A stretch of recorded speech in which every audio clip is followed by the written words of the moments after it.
we are. All right, it is now my honor, my privilege to introduce someone you may, just maybe, familiar with. Folks, I need you to go wild, go crazy for Brian Foster!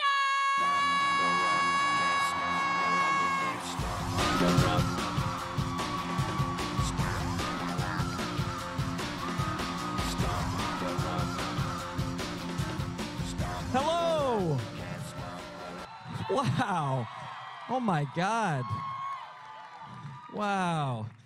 You know, the way Thursday night's episode ended, this could have been a much different panel. How many of you guys were in here watching on Thursday? Oh my gosh. That is so cool that that happened. Thank you guys so much for coming. We went over the rules in the video, so I think everybody should be up to speed. They are going to line you up, I think, on the right side. Yes, where this lovely person in the yellow shirt is. I will tell you when to line up. Remember to take care of each other, especially if someone's in cosplay. It can get a little tricky making their way through. So, let's see. Okay. Without further ado, let me bring out the cast of Winona, no, I'm just kidding. Of Critical Role, beginning with Travis Willingham.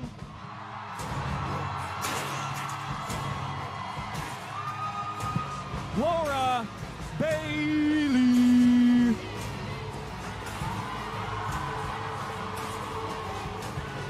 Taliesin Jaffe.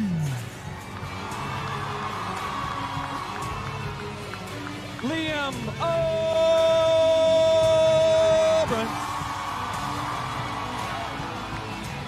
Sam Rigo.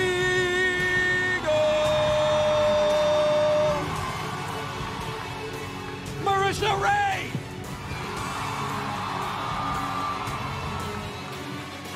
And Matthew Mercer.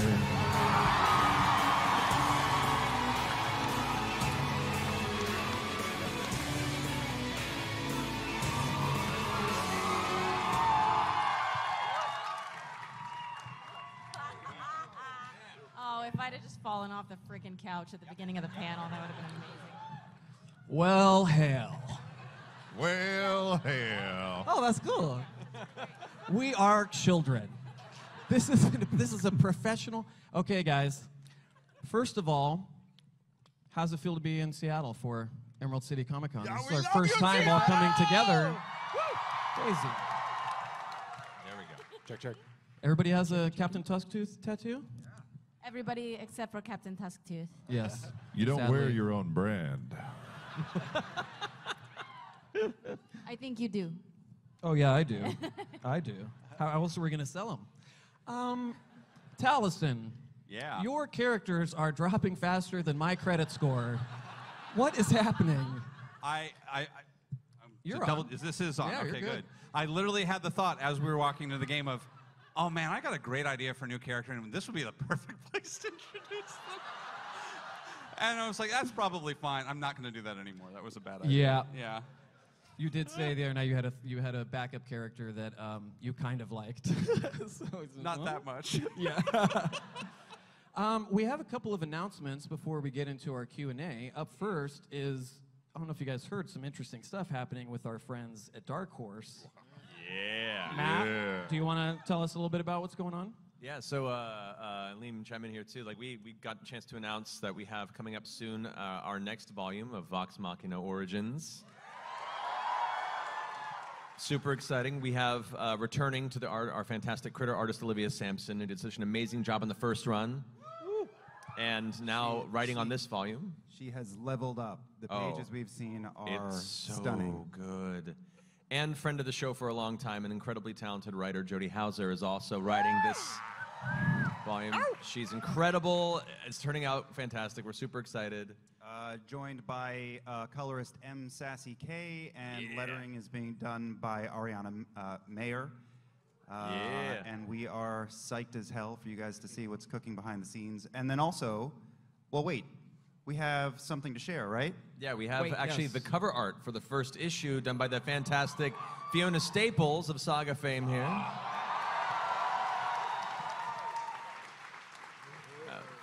For those who have paid attention to some of us talking about our pre-stream antics, you may or may not know that these few comics are definitely a grog-heavy arc. Okay. Or grog-centric, I could say. But yeah, so that's been coming out soon. We have a, no, Soon? The day? I don't know. I don't know if we have a date. Soon? No, I don't think we can say. Real soon. Early summer, I think. Early summer. There we June-ish, go. July. A Sounds vague familiar. time period of which you know as much as we do. We're prepared. So prepared. Help. We also, I'm not sure if anybody heard about this yet, but we also launched a Kickstarter.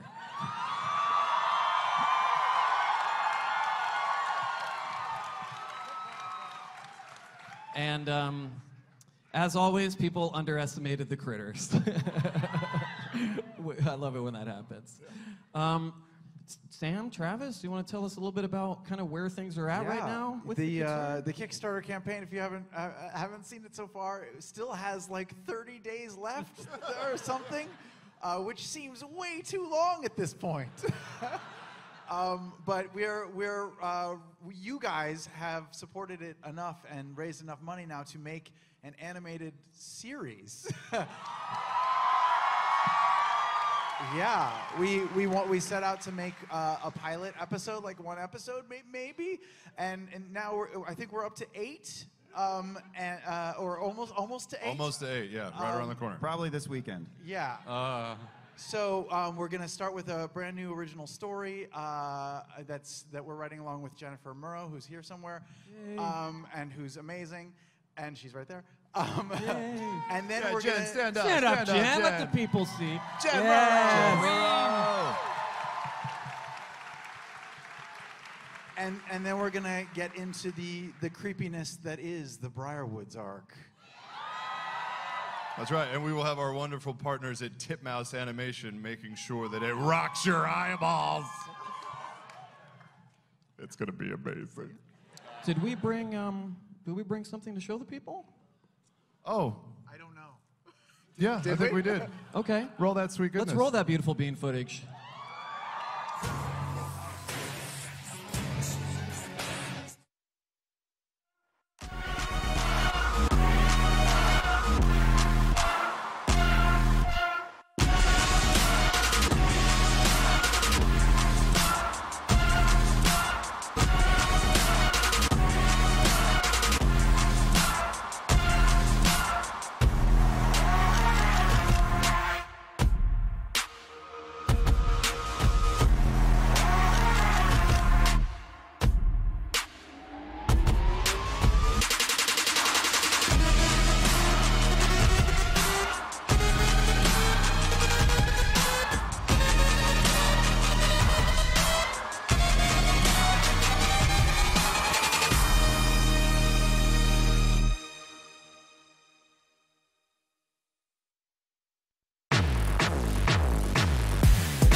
You sing along with it. Yes.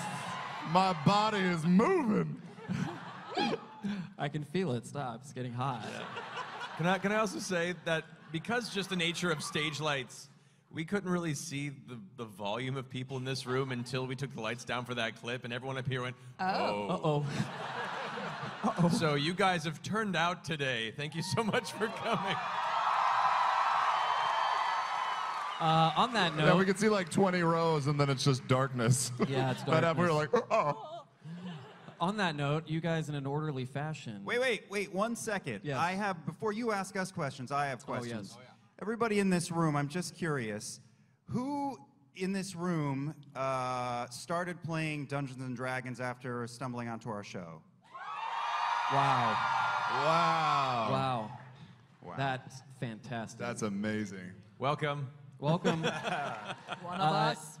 Yeah, you guys can begin lining up for questions in an orderly fashion. And while that's happening, can I also see everyone in cosplay stand up right now? Yeah. Oh, can we get some house lights? Look at that. Can we get some Look house? at that. Oh. Wow. There. Wow. You guys look amazing. Look, they have the dodecahedron. There's active fire going on. Oh my god. So many possibilities. Wow. Oh, look. Oh wait, there's something else glowing over there. Oh wow. This is Wow. That's Percy's got a beard. And I like it. Percy can grow a beard, man. you guys look amazing. You guys look amazing. Keep that flame in check, dude. Just Level don't 4? burn your friends. If the rest of you in line could do me a favor, if you're physically able, can you kneel down or sit down just so that the rest of the people, it's not blocking the stage? Thank you so much. You're amazing. Up first, please tell us your name. We can kind of see you. My name's Jake. I'm here from Seattle. Hey, Jake. My question is for Sam. In preparation for your debuts of your I Hate Matt shirts, where do you get your inspiration from? Do you just go to Twitter and see what people tweeted at you, or do you have a process? You know, Do you have a process? do I have a process? Yeah, let us into your creative process, Sam. I let the master himself inspire me. Every Thursday night, Matt gives us an array of. It's like the dodecahedron. We can see all of the possibilities, all of the threads of fate, all of the terrible, terrible faces that could be on a shirt. And there are alternate universes where I have all of them on a shirt. But no, I also I let people tweeting at me sort of guide that, because you guys have the. It's not me, Matt. It's them. You guys have the best taste. You guys have the best taste. So please keep sending me, and also tag him in it. Just these awful pictures of Matt. Thank you for that great question. I will say, it certainly keeps me humble. Oh man, first question, so much deep lore. I know, we're getting like a real peek behind the scenes. Oh, there's a light. Hey, what's your name? My name's Mike from Puyallup, Washington. Hey, Mike. More than I thought. My question is for Liam O'Brien. Yes, sir. I am wondering, of all the character classes you could choose, not saying that Caleb is going anywhere, I want to know, is there a class you would never want to play? Yeah, but first of all, Caleb is very sturdy. He's going to be fine. Oh yeah. 25 AC for sure. Someone give me a ring of protection, please. I'm begging you. I'm begging you. You know, I don't think I will ever, as long as I live, touch a bard. Are you Largely. sure? I thought that happened every I mean, I Wednesday don't do it night. on stage. That's not true either. I don't know. I may have to homebrew a College of Tragedy just to make it fit the theme. Shakespeare Bard! I'm legitimately writing that down. It's mine. None of you take it.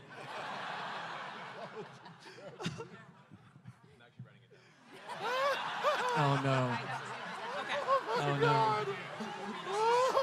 You I guys am are so watching into the this. birth. You're watching the birth of something terrible. He travels around with 10 ethereal violins that just wail behind him. Just sing sad songs. Yeah, all he plays is the Reigns of Casimir or whatever. Ah, man, we're eating. What's your name? My name's Jennifer, and I'm from Bremerton. Hey, Jennifer. Firstly, I wanted to say thank you for the shout out on Thursday night, since this room was full of people screaming, crying, etc. But my question is for Matt. What started out seemingly as a lark on let's put our basement game of D&D on the internet, do you know how many D&D live action roleplay podcasts you've inspired? I genuinely don't. The immensity of what you guys have become as a community and as just the gaming centric world out there is still something I'm learning, and it's incredible. And this is my usual state day to day now. It's just but that's wonderful to know that it's inspired other people. Absolutely. I mean, that if I've done anything good in my life, hopefully it's inspired people to do more good. So Thank you. That's very true. your costume's amazing. Every once in a while, we will find a D&D stream on Twitch that may not be a lot of people watching, and all of us will get in the chat We'll jump at the same in time and rate it. and start. It's fun to watch people freak out a little bit. Yeah, the first 2 minutes of no, Marisha, What? No. Sam. Yeah. Elliot, in that great outfit. What's your name? Hi, I go by Cold Sculptor 1 online. Oh, you're the one who took that. Okay. Yeah. What's your question? But what is your real name? Sorry now. So my question is for Taliesin. Okay, we've reached the point now where Molly has been gone for more episodes than he's been present. Does it feel that way to you, or is it like he's still traveling with the Mighty Nine? I probably have I have a conversation about Molly with someone at least once a week. So, and not just because I'm still trying to remember how to do that accent because it was so hard to learn. I was so bad at it for so long, depending on who you talk to, was bad at it for quite a while after. It's fantasy accent, it's not actually Irish.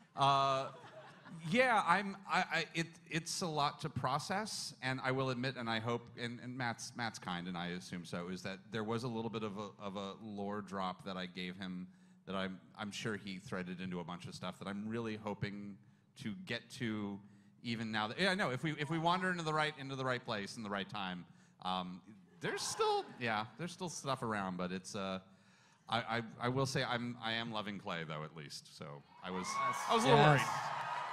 Thank you though. Finally a healer.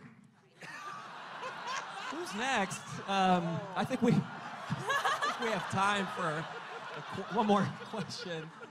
You know what? He's kind of telling the truth. So. Battle Mercy forever. What's your name? Hi, my name is Kathleen, and I'm from Yelm, Washington. Oh, come on. Yes, you look awesome. Look amazing. Great. Wow. You look amazing. Thank you. Is your mask painted on? It is, because my Band-Aids were making me not be able to talk. So cool. Thank you. Like genuinely, like there's like scary. You look. I mean, like good horror film scary right now. It's amazing. Your eyes are wow. It's great. So cool.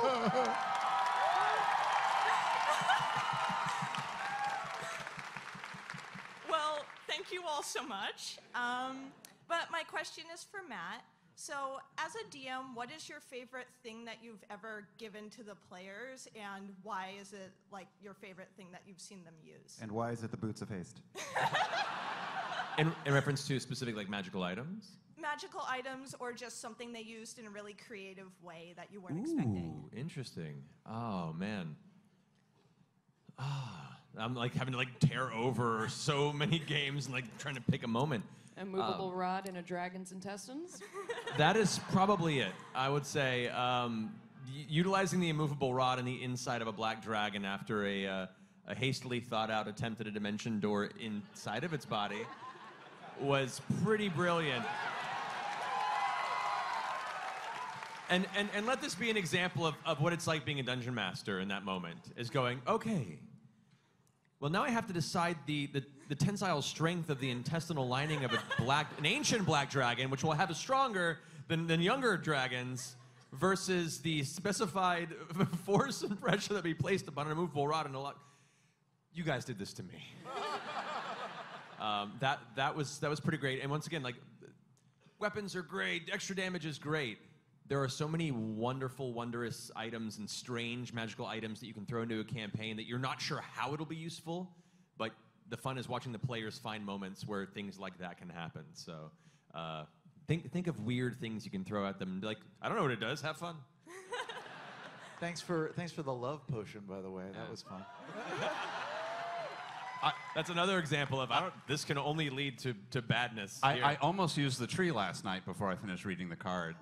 I was going to use the tree to when Yasha ran up, I was going to drop the tree and watch her skyrocket up. Oh, that would have been great. Except it doesn't work indoors.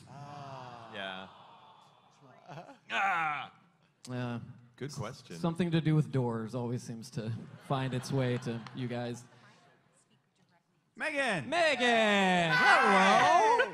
Hi. Hi. Before I have a question, I really want to say, I mean, already 4 years, thank you. for understanding my mental health, my struggles, and everything I've been through. And Oh, we love you, Megan. We love you, Megan. thank you. And I have a question. It's going to be just simple for all of you. What is the best and worst spell or attack you ever used or done? Okay, we're best and worst spell or attack. I thought the explosive arrow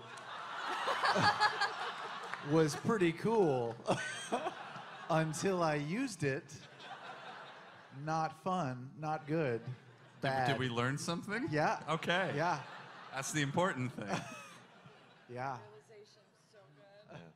I think my best or favorite would be just Meteor Swarm. Next round, Meteor Swarm.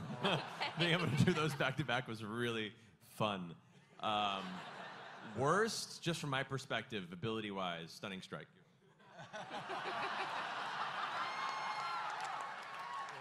Best ability for me, Stunning Strike.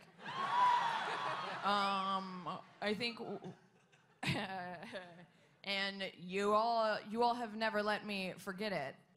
One of my worst moves. / best. It's not the goldfish. I wasn't gonna mention the goldfish. It's the goldfish. That wasn't an ability. That was just. Was it when you choked out? Is when you accidentally killed a child with your vines? That was bad. That was also bad. Man, none of these are the ones that I was gonna say. Wow. You're just. Let's talk about all of them. Let's just go through it. I was gonna say misty stepping everybody, or cloud shape, wind walking in the middle of the word. Yeah, 1 minute to change. That was read your spells. Worst for me was using, I think it was the Cloak of the Mountebank to teleport and press that open door button that turned out to be an acid on button. And I think in the history of us doing this on stream, I think I transcended to heaven when I cast Wall of Fire and counterspelled. I had babies in other dimensions from that moment. It felt real good. I don't have a worst yet, but I like Bane. Bane's great. It's just a nice little level one, like, hey Matt, yeah, take it, yeah, it's nice. It is really nice. Yeah, I like Bane. I think my favorite might be the Spiritual Guardians, because I just like the idea of being surrounded by a bunch of little flying unicorns. Worst is probably Toll the Dead, because it never, ever lands, ever. That's Better so say sad. it, Travis. But also Revivify is pretty cool, you guys. All right, glad for that one. I think the worst one so far has been Shadow of Moyle.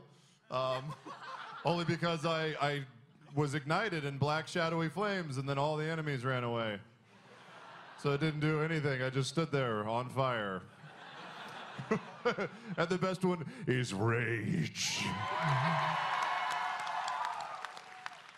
Thank you, Megan. We love you. Thank you. Thank you so much. Thank you. Okay, who's next? Look at all these beautiful Nobody people. gets mad at their dice like you, Laura. Yeah. When your I don't know what spells you're don't talking about. land, It's, ugh. They wither. The thing is like with Toll the Dead, I don't even get to roll for it. It's just Matt rolling, and he always rolls high. You can feel the aggression. It's palpable. So frustrating. At the table. Who's next? Hello. What's your name? Oh, God. It's Hello. Real. Hello, God. And you are real. I'm Freddie Hines, and I'm from Tacoma, Washington. Hi, Freddie Hines. That's me. I remember last year, Laura and Travis. You don't remember me. That's fine. Anyway. I do know you. We remember your How are voice. you? God. Yeah, your voice is awesome. We remember you. Oh, God, I'm gonna cry. No crying. No questions. I'm waiting for this chance for 3 years because you're nice and all in a bundled package, all of you. I really need to thank you because you guys were the reason the last push that I went into voice acting, and I had a not great experience first time with Dungeons & Dragons, and now I just finished my own show called Joy Quest, and I made everybody cry, including myself. And you guys were the reason that I even did all this stuff. Congratulations, that's amazing. Yeah. You guys are literally a spark of hope in everyone. I hope you remember that. I remember that ripple effect you were talking about, Marish. It's like, it's true. you affected everyone in a better way. Look at all these people here. They're here because you guys started something beautiful. You helped everybody find a voice. Thank you. Thanks, man. I've been thinking about that for like 4 months. I'm like, how do I do this? You did great, Freddie Hines. Thank you. Thank you so much. No words. Who's next? What's your name? Hi, I'm Garrett from Everett, Washington. Hi, like everybody else, I'm sure you hear this like all the time. But before I started watching Critical Role, I never knew anything about D&D. I actually didn't really understand the fascination of D&D.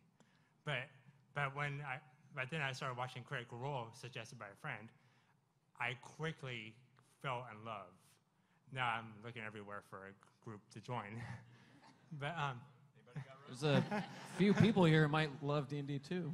Oh yeah. So my question is for any of you. If each of your characters actually met your real life person, what would your character think of you or do? Yeah.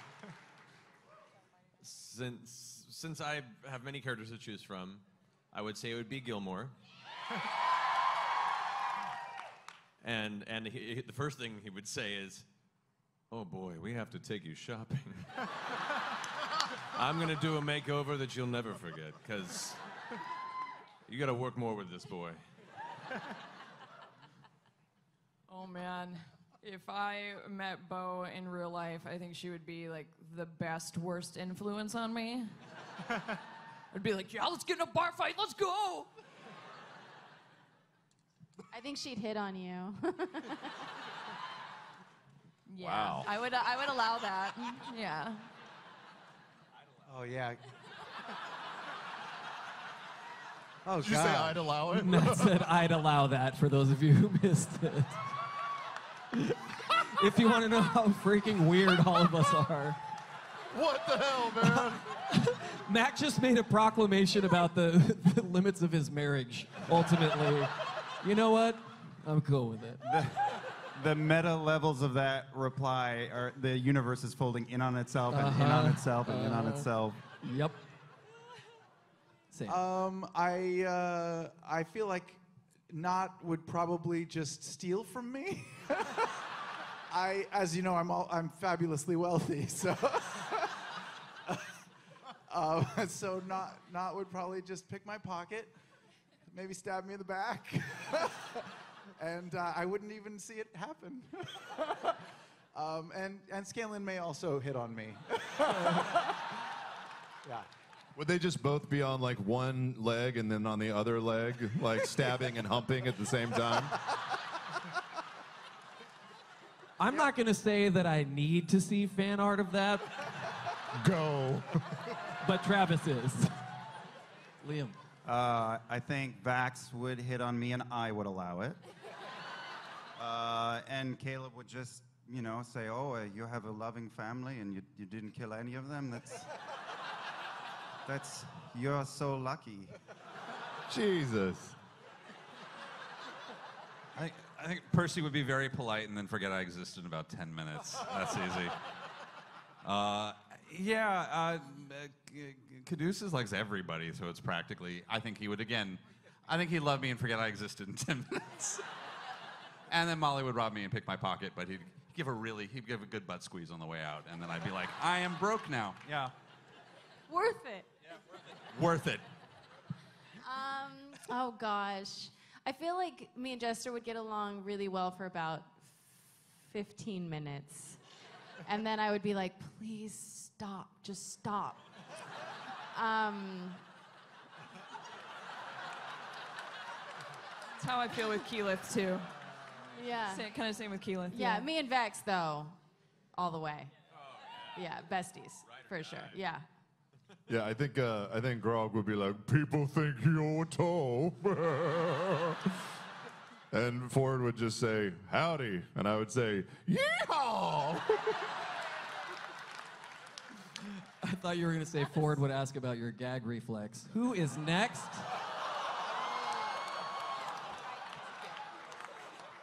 Good morning. Matt, is that what you were talking about read the room? I'm still unfamiliar with the...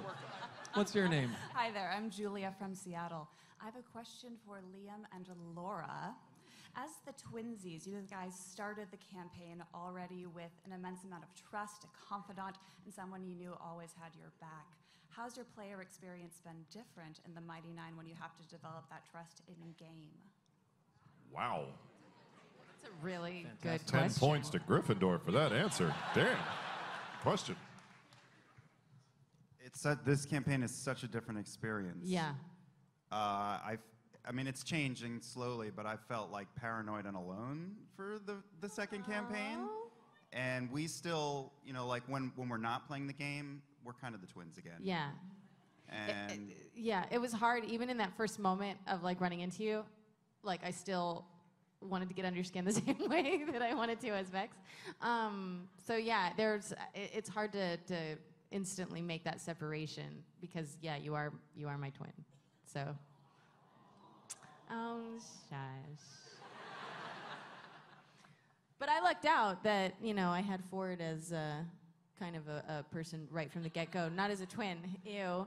But as somebody that I had already met prior to the campaign. So, like, there was that trust going into this storyline.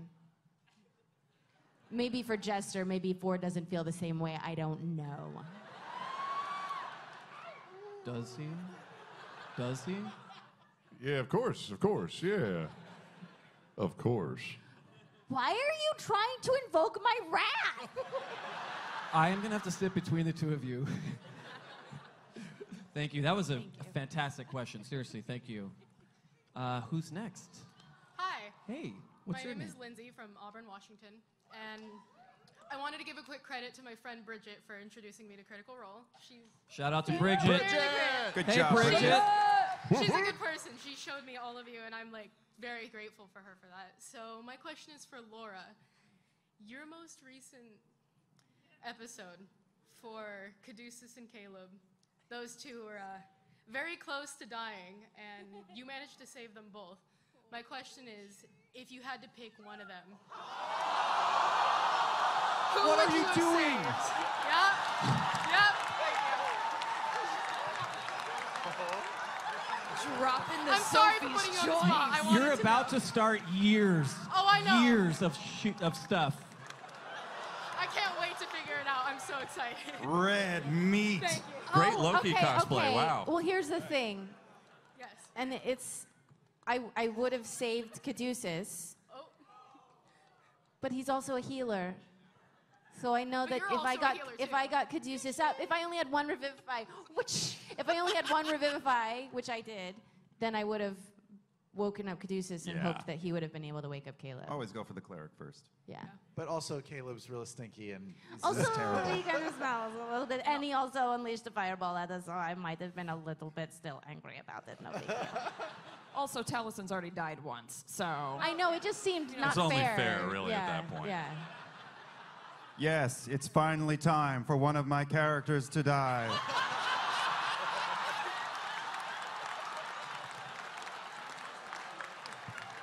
Oh, God. Oh, boy. Well. That was amazing. Well, on that note.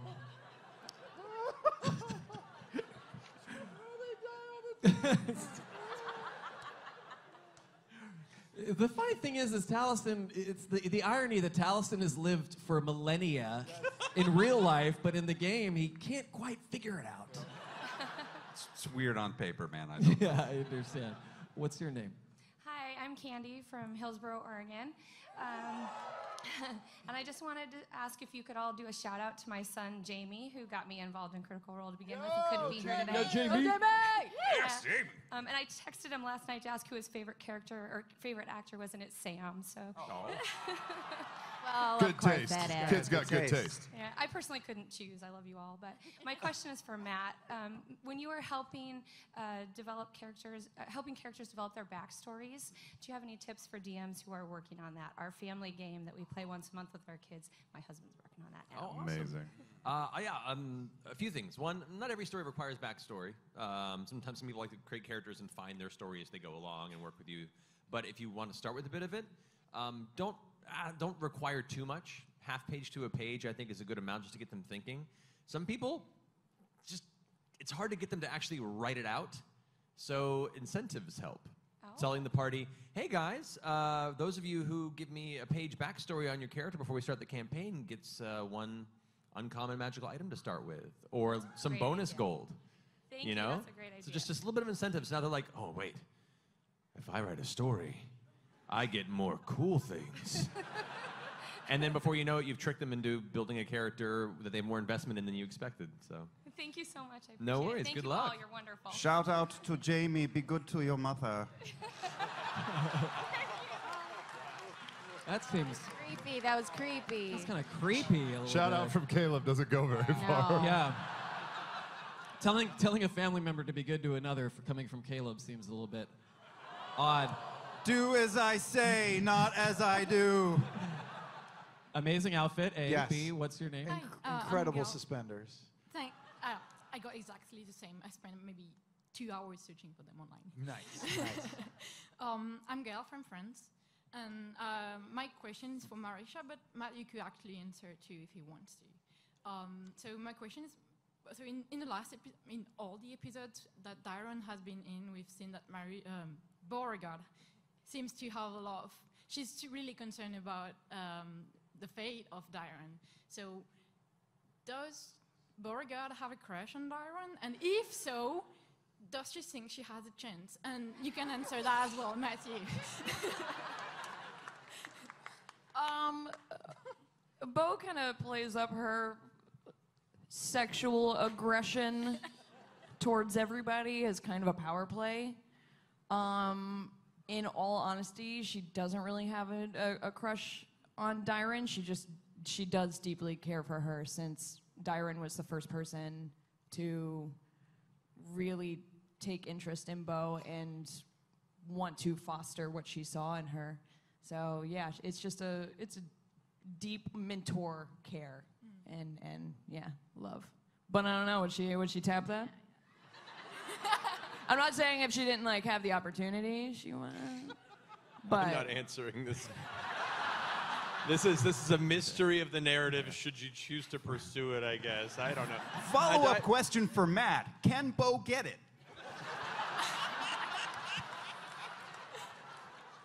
Dyron has a lot on their plate right now. So you're saying there's a chance? Who knows? Things happen in the world in ways you don't expect. I don't know. I don't know.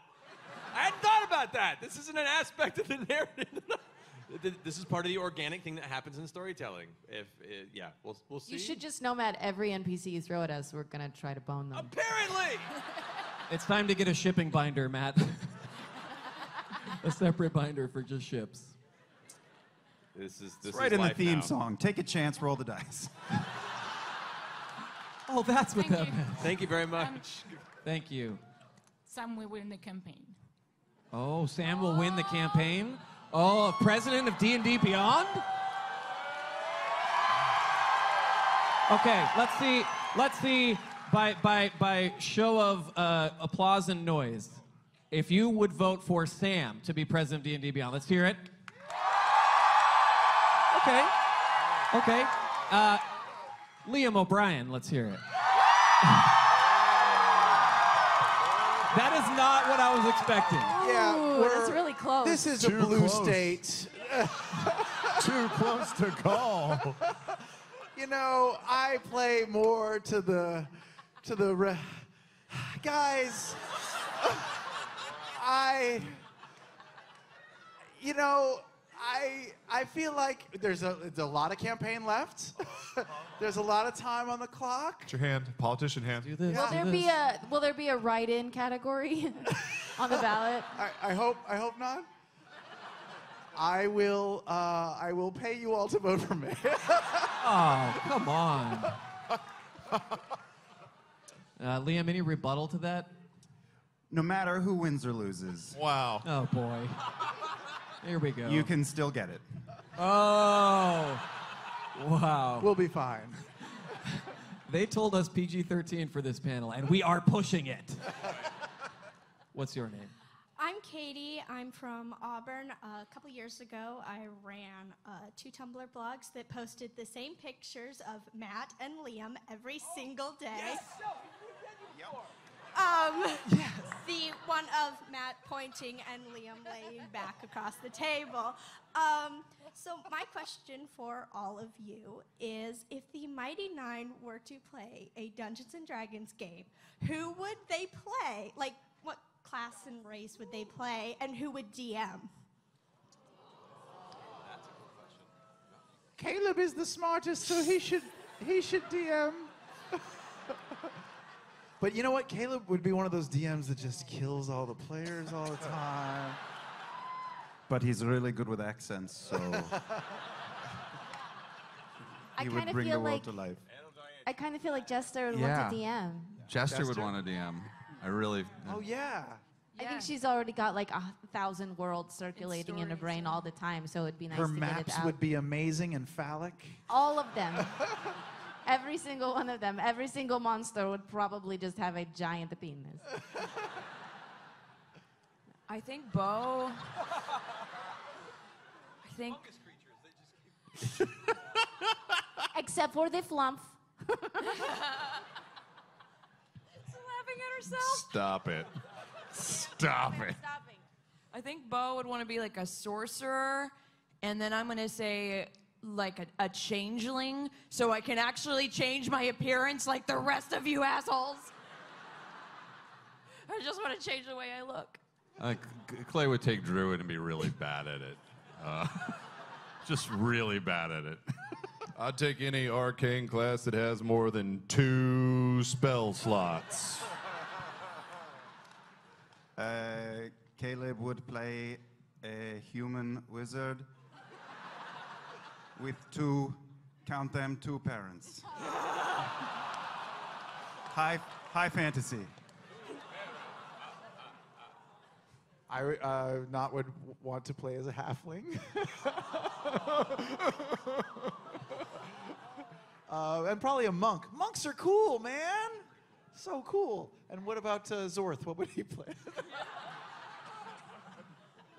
Beastmaster Ranger. Yeah. That's a good question. Great question. Good to see you. Who's next? Hey, what's your name? I'm Larry from University Place, Washington. What's up, Larry? So, since my first 2 questions have already been asked, this question is for Marisha. Your sleeves are bullshit shirt. Yes. Obviously your favorite. Where did you get it? I got it from Laura Bailey as a Christmas present last year. Oh, and it man. is mine. There are many other like it, but this one is mine. I'm trying to think where I ordered it from. I'll think about it, and I'll shout it out as soon as I remember. If I'm not mistaken, the Crit Roll Closet peeps found it, right? Okay, so there's an Instagram account and Twitter account called Crit Roll Closet, and they track all the clothes that everybody wears. Oh, and it's yeah. so weird, but it's cool. It's something brunch. Brunch Box? Buy Me Brunch? Yeah, that might be. It's Yeah. buymebrunch.com. I think that is it. You can find it there. Now I'm hungry for brunch. You would I be am a hungry. rich guy. Thank you. Great question. Awesome. Who's next? Cool shirt. Hi, cool you shirt. guys. Oh, thank you. It was a gift from my mom. She's in the crowd. Aw, What's your up, mom's Mom? Cool. I do great with moms. Mom. What's your She would name? eat you alive, Brian. My name's Mike. What's she doing after this? I have her number. No, I'm just kidding. Sadly, I'm taken. Well, hi, everybody. I just wanted to say, everybody here, we're starting this day like crazy busy, but we have a full day after us. We have all of tomorrow still. Critical Role Mania is happening. So I just wanted to ask everybody here, including you guys, if you would just take 3 breaths with me. Just all together. So 1, Here's 2. And here's 3. Thank you, guys. Thank you. That was really nice. Feeling slightly A refreshed. little self-care. I'm into it. What's your name? Hi, I'm Lucas, Hey, from Lucas. here in Seattle. I hate being on the screen. Just look at us. Don't worry. Okay. Last year, when Travis and Laura were here, I had a very reasonable question about Jester and Ford and Ronan making cameo in Brog's one shot. And this year, have a much more out there question for Travis and possibly Matt. Is Ford not from Exandria? Is he a space alien?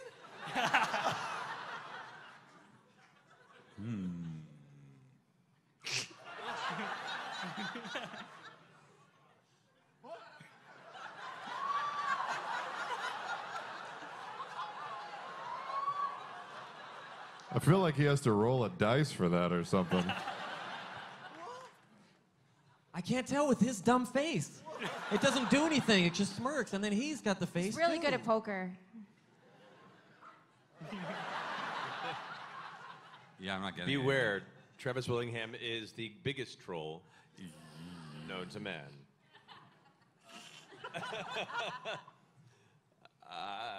Travis, you want to answer the question?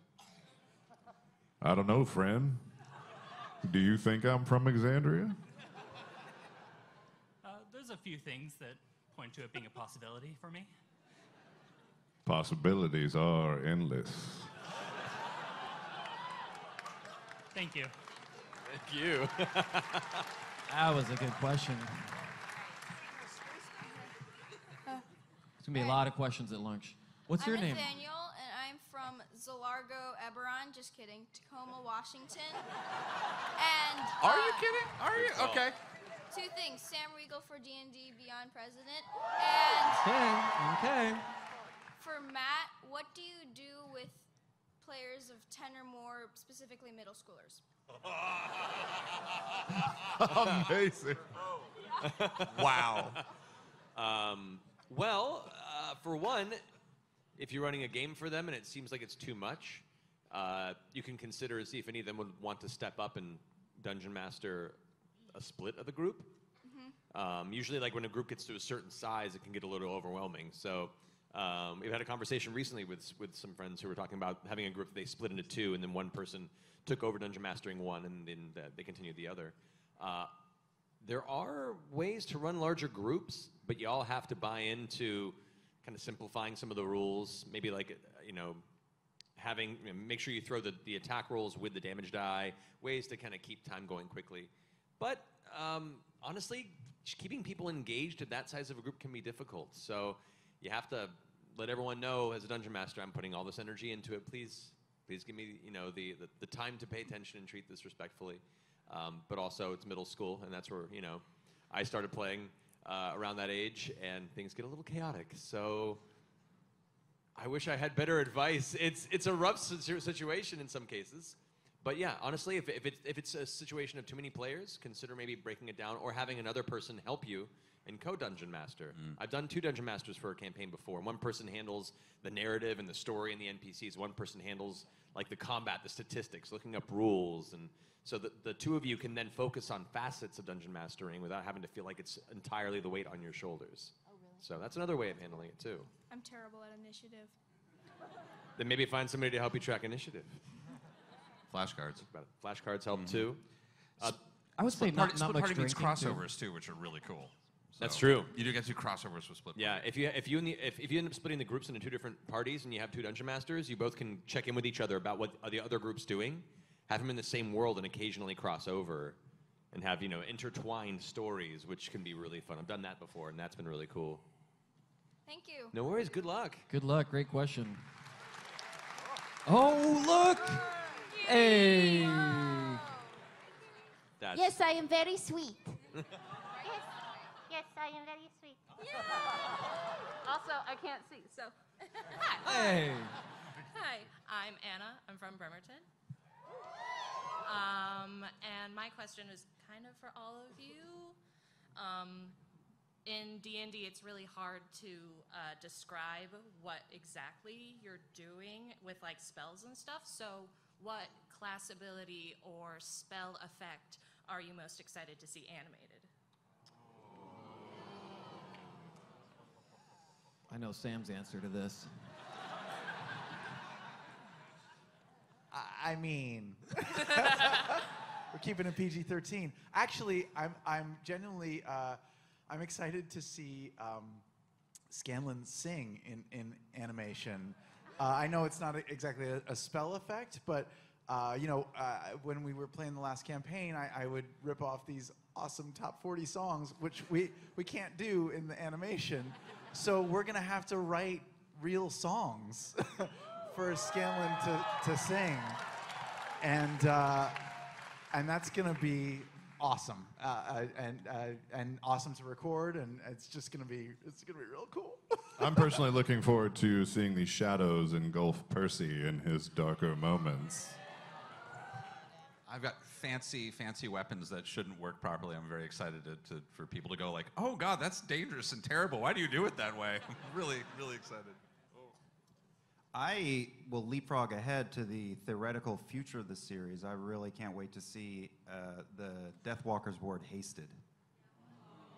Just feathers rocketing through the sky. Yeah. It's gonna be Escaflowne on fast forward the entire time.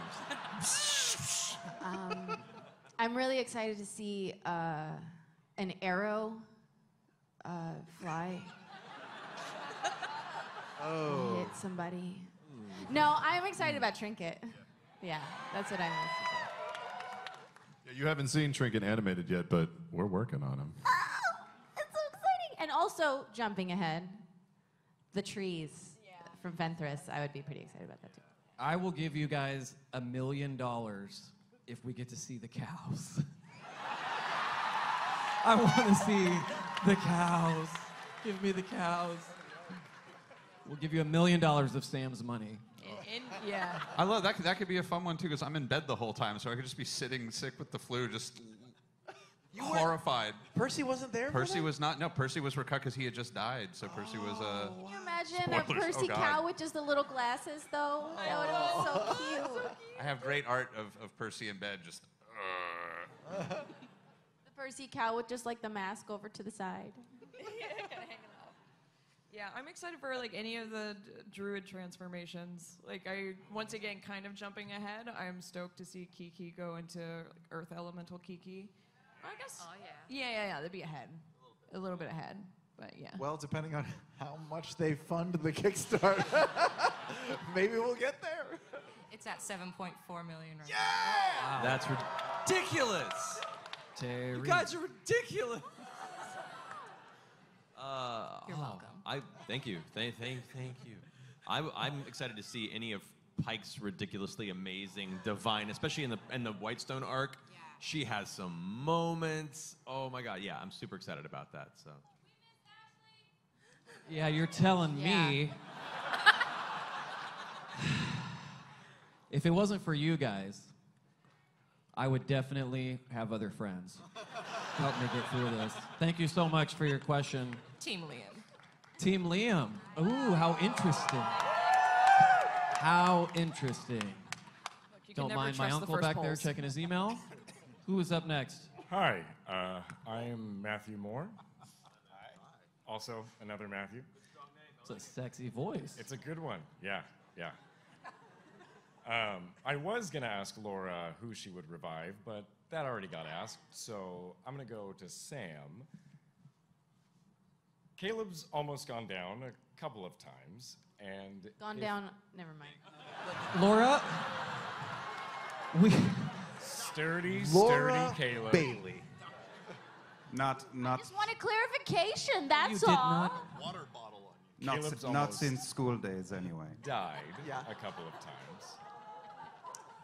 But if Caleb were to die, would not start taking wizard levels instead of rogue levels to honor his memory, or potentially learn herself how to change back into a halfling. That is brilliant, and yeah, that's a great idea that I will now steal and take. You're welcome. Great. Yeah, no, that tracks. That tracks. I mean, I feel like she hasn't really focused on training herself as a wizard because she's just trying to help him as much as she can. But for sure, if he died, she would start learning from his books and try to read. And I would be the saddest wizard. Well, second saddest wizard. Yeah. I don't think you could find a sadder wizard than I don't Caleb. think there is. Great question. Ultimate sadness cannot be beaten. We got time for a couple more. Who's up next? Hey, I met you in the elevator. Yeah, we met in an elevator. You're awesome, and your dog is awesome. Yeah, she got a little freaked out from the noises, so she's hanging out in the hallway. But, Understandable. Yeah. Yeah, that was awesome to meet you. Hello. You look great and not smelly at all. Thank you. The coat is very sweaty, so I might be a little bit stinky. I don't know. True to form. So my question is for anyone who would like to chime in on this, because you've all done an amazing job in the DM seats, and I love the one-shots so very much, and Matt, you're phenomenal. Molly's Circus was such a unique way to jump into campaign 2. I was wondering if any of you had like a favorite way to start a new game, to start a new session. I've recently been DMing, and I like the Masquerade Ball to start off a new campaign. I was wondering if you guys had a go-to. I haven't been doing it long enough to have a go-to, but I kind of wanted to do a campaign or a one-shot with you guys that involved like an actual like physical treasure hunt first, like where we go in the parking lot and try to find. Where are Sam's keys? Oh. Yeah, I dropped my contact lens somewhere. No.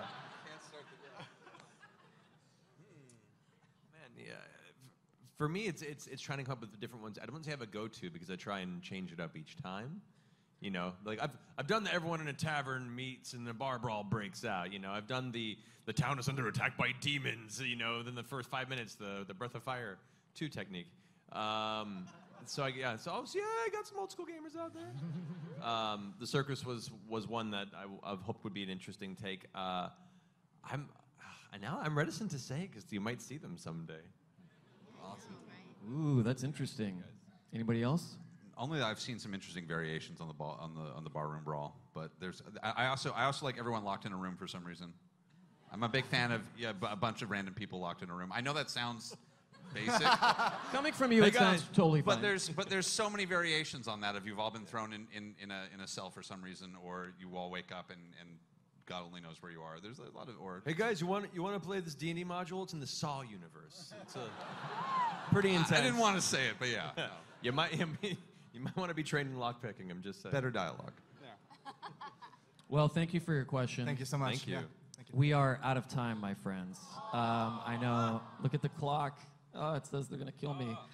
I want to say now more than ever, we love you guys, and we thank you honestly and sincerely from the bottom of our hearts for not just the Kickstarter thing and all of that, but just for your constant support, the things that you say online. For me, the biggest thing is the way you treat each other. And I just want to say, you know, we love you guys, and thank you so much. And thank you for lining up and coming to this, and hopefully we get to meet a ton of you this weekend. So thank you guys. We love you. Thank you for your support. Love you so much. Thank you, guys. Thank you.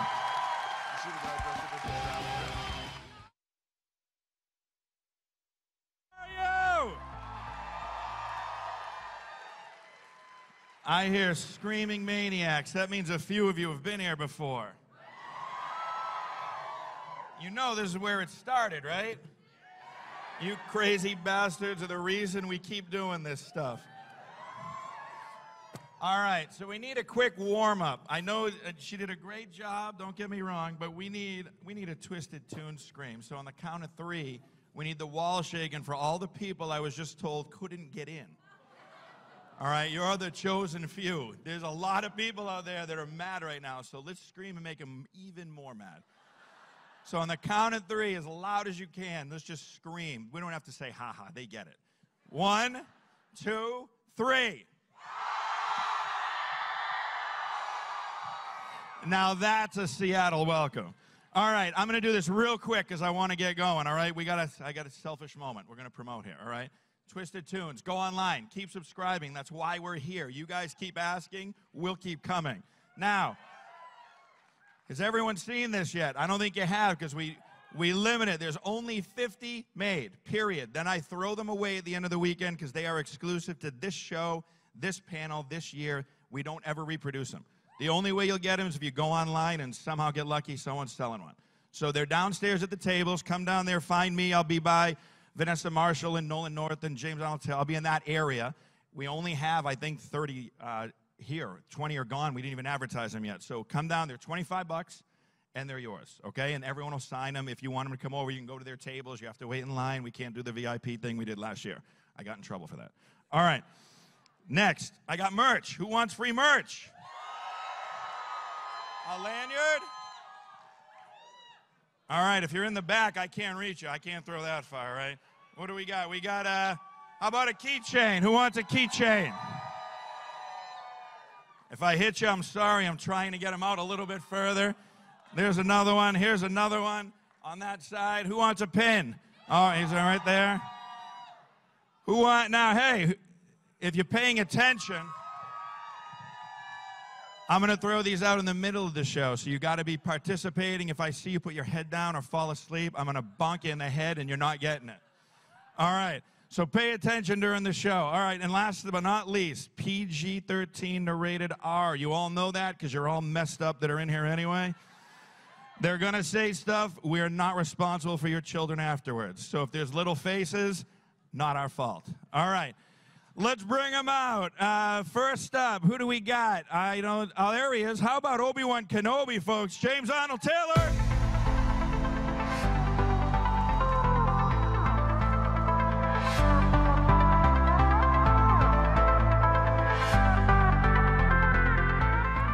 Next up, how about Star Wars Hera? We have Vanessa Marshall.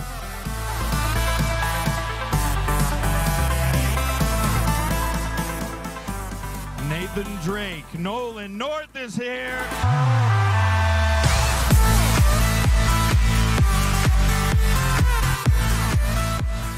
And straight from The Walking Dead, we have Ross Marquardt.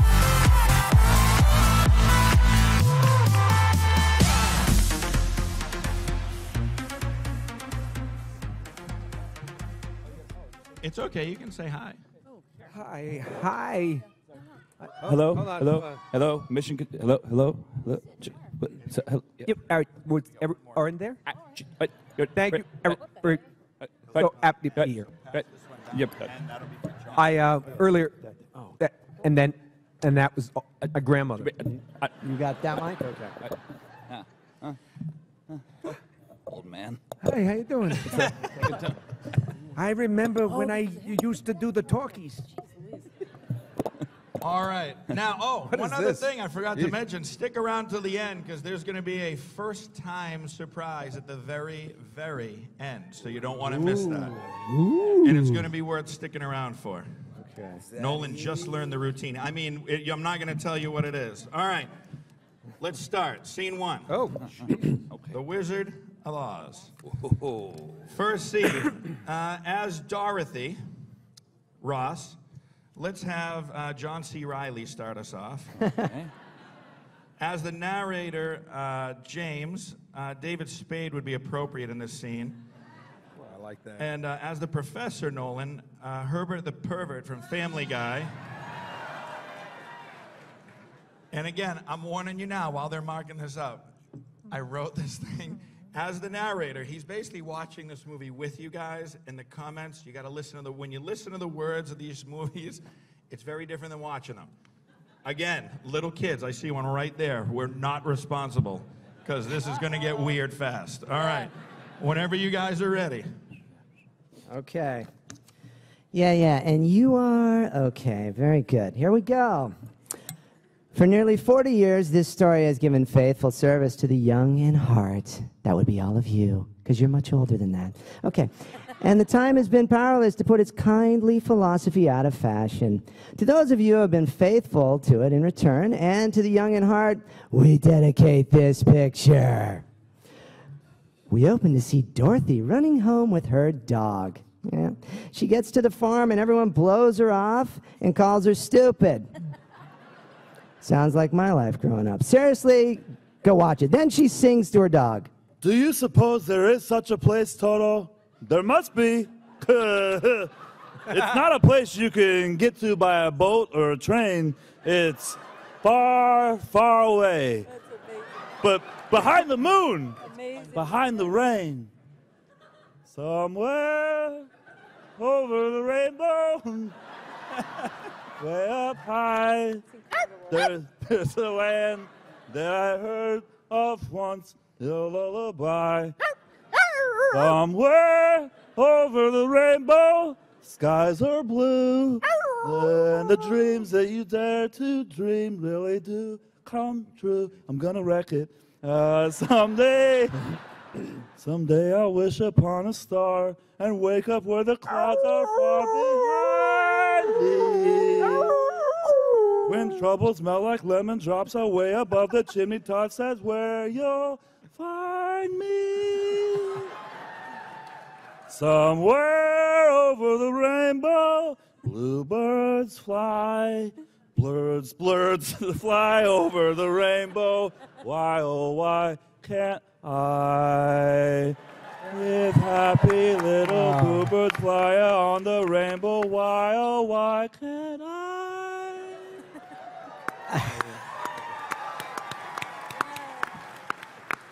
Oh, yes. Why, oh, why can't you? Okay, so then in the next few scenes, as Deadpool would say, we have a great big steaming bowl of foreshadowing for all the main characters. Check it out. Toto was taken, then escapes, run back home to Dorothy, who runs away, finds a strange man in the woods, and goes into his mobile home. Seriously, listen to this dialogue. House guest, And who might you be? No, now don't tell me. Let's see. You're traveling in disguise, so that's not right. I smell bacon. Oh, you're running away. How did you guess? Well, I could smell it on you. I mean, I never guess. Herbert knows. Now, why are you running away? Why? No, now don't tell me. Just show me those muscly arms. Oh, I probably don't appreciate you. You want to see big cities, big mountains, big... I'm going to stop there. Wow, it's like you could just read what was inside of me. Inside of me. Okay, Toto, seriously. that's not polite. We haven't been asked yet. Hold on. Spade had a line. We missed it. Sorry. Oh, it doesn't matter. He's perfectly welcome. As one dog to another. Oh, there now. My, there's a lot of words in this scene for me. Let's just do the shorthand. You wanna... Oh, please, Professor. Why can't we go with you and see all the crowned heads of Europe? Oh, do you know any? I mean heads? No, I mean, I never do anything without consulting my crystal first. Let's go inside here. Just come along. Oh, yeah, there you are. Right in there. Seriously, hashtag me too. Step into my wood wagon in the middle of the woods. Yeah, that's a good one, Professor. Go on. Yeah. Middle of the woods is a nice, quiet spot. That's not dialogue, it's just a tip. I'm going to hell. I'm going to hell. Oh. That's right, here. Sit right down here. This is the same genuine, magic, authentic crystal used by the priests of... Priests of Osiris, yeah, I said hell. And pharaohs of Egypt, blah, blah, blah. Mark Antony, I think he's still making music. Anyway, point is, we can't do these things without reaching out into the infinite, Mmm. Okay, are you with me here? Okay, close your eyes. Close your eyes. Are you kidding me? Seriously, it gets Oh, better. that's all right. Now you can open them. Gaze into the crystal and see what's here. Oh, it's a Nazi. No, it's a picket fence and a weather vane.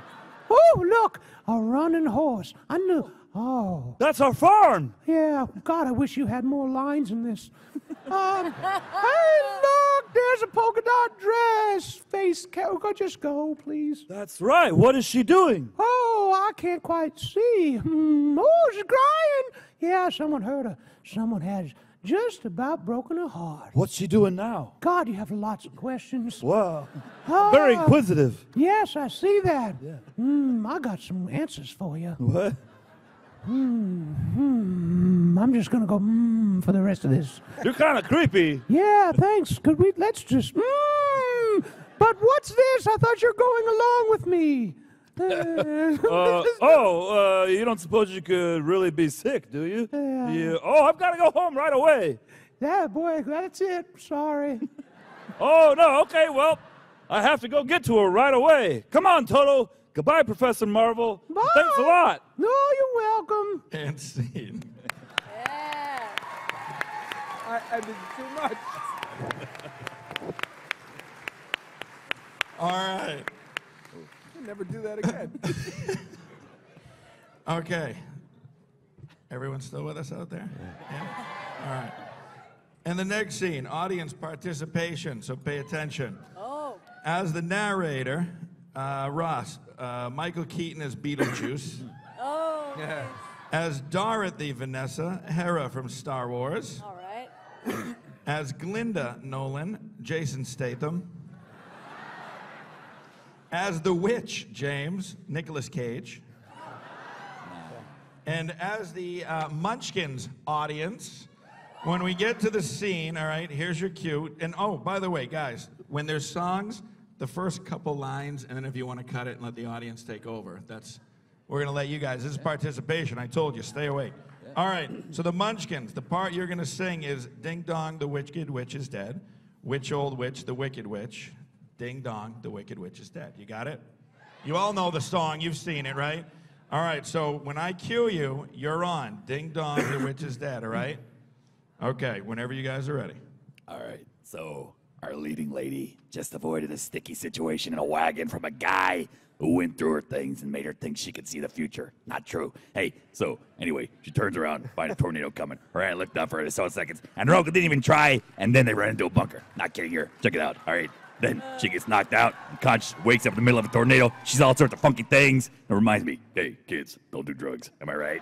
Hey, all of a sudden, everything stops. She comes out of her house, and everything is in color. Can you believe it? Ah!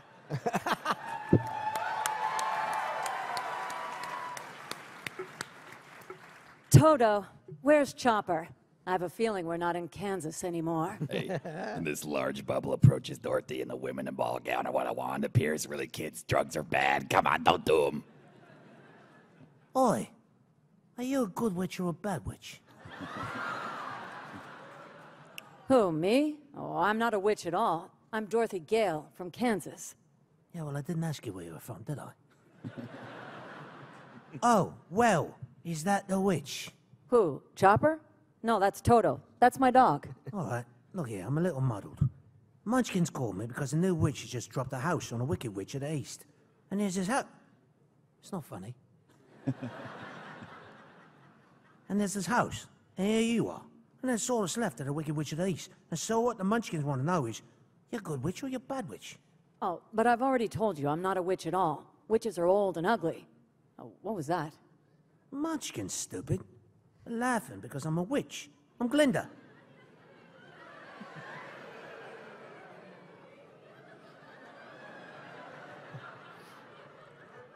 Pipe down, you little bastards. I got another line. I've got a really bad feeling about this. I'm Glinda, the witch of the north. Hey! It's me. Oh, Yeah, I'm Glinda the Oh, Witch yeah. of the North. It's your line. Yeah, Look. I got it. All right. Look at the I was images. distracted by these little munchkins. Look, man, I beg your pardon, but I've never heard of a beautiful witch before. Only bad witches are ugly. Munchkins are happy because you have freed them from the Wicked Witch of the East. Not me. But if you please, what are munchkins? Oh, Christ. All right. The little people live in this land. It's Munchkin land. And you are their national heroine, my dear. It's all right. You may all come out and thank her. Yeah, this is where you guys come in. It's the audience participation. Come on out, You know, Munchkins. all Now of a it's your sudden, cue. hundreds of munchkins pop out of nowhere and start singing these choreographed songs. It's a very cute thing, you know. And it's like, hey, you've been planning the midgets, and that for some time they put Dorothy in a horse carriage and drive her around in a circle. It's very funny, and then they probably moved her 10 feet. Seriously, you should go watch it. It's crazy. You know? Let the joyous news be spread. The wicked old witch at last is dead.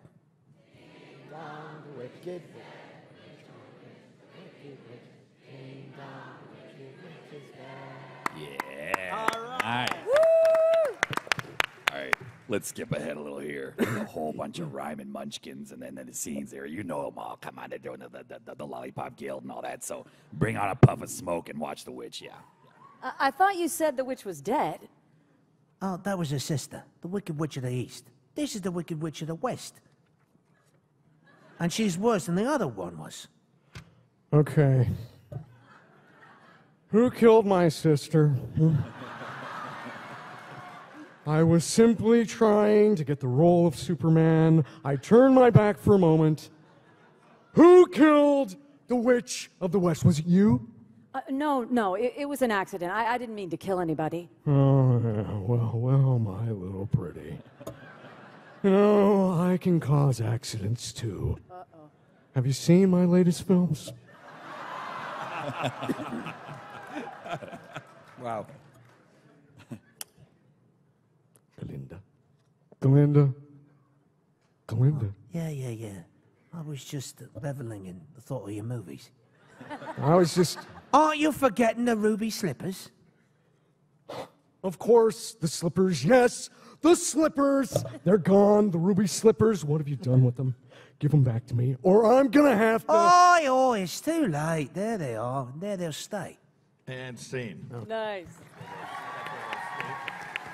Oh, I didn't Nicely do that. done, Munchkins. You guys are all laughing in here. Very good. You know this movie. Actually, how about if we bring up another guest to help us Is there with the anyone next else scene? here? What do you think? You guys ever heard of a game called Overwatch? Johnny Cruz is here. Lucio, folks.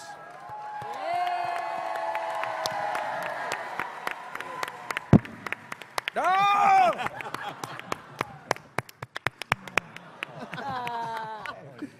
All right. Oh, man, wow. that's gross. Johnny, thanks for joining us. You guys are good. All right. What page are we on? We are on page 8. All right. All right, next scene. As the witch, Vanessa, let's hear Milhouse from The Simpsons. As Linda, Ross, James Gandolfini. As the Scarecrow, James. Yeah. What do you think, Yosemite Sam or Foghorn Leghorn? Foghorn Leghorn. All right, Foghorn Leghorn as the Scarecrow. As the narrator, Johnny. I heard you do this crazy Morty impression. Let's hear Morty. Let's hear Morty from Rick and Morty. All Sure, right. why not? As Dorothy Nolan, it's time for Christopher Walken to show up.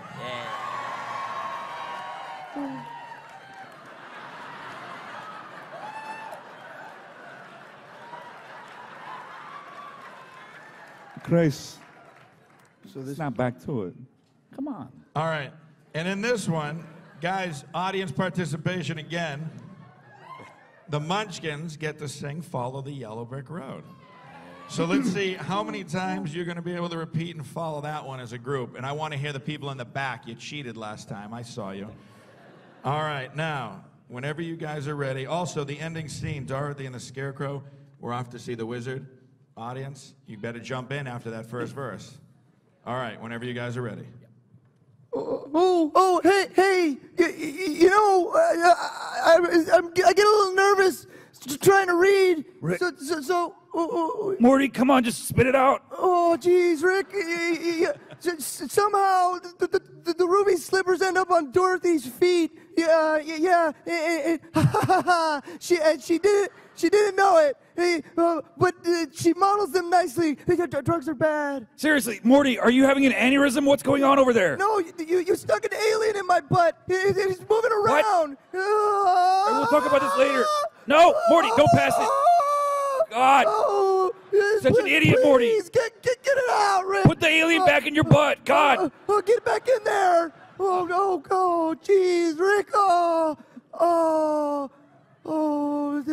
It's tiny little alien.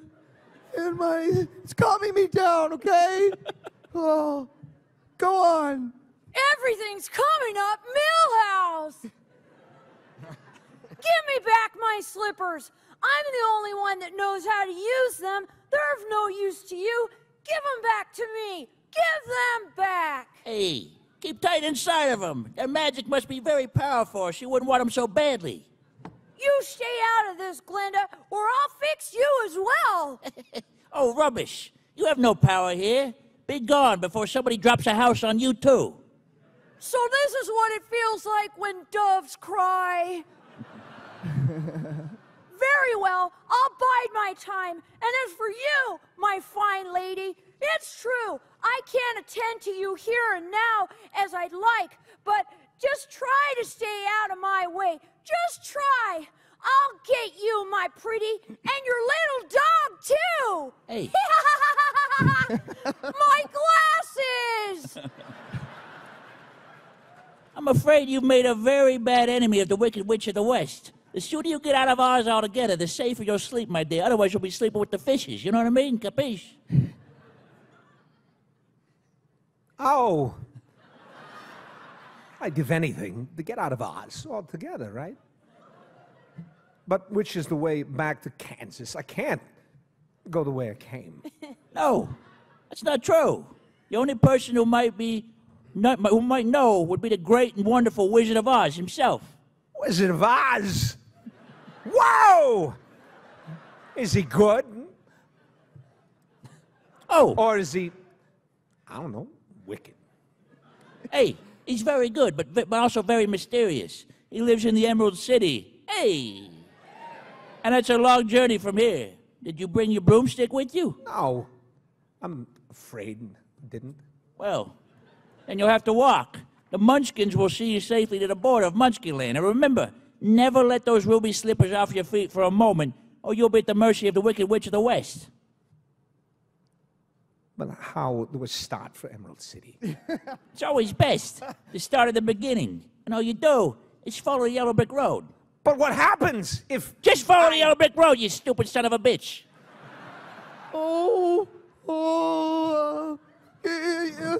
So here's where the so-called adult's trying to send help. She sends the teenager, my butt, on her own treacherous journey. And anyone ever asks about following the red brick road, why don't we know where that goes? Yeah.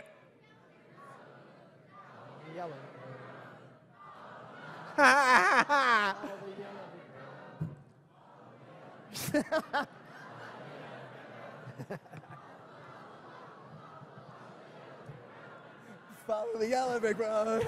All right, well, yeah, nicely done, people in the front. The hell's going on back there? All the drugs are in the back. All right. The house always wins.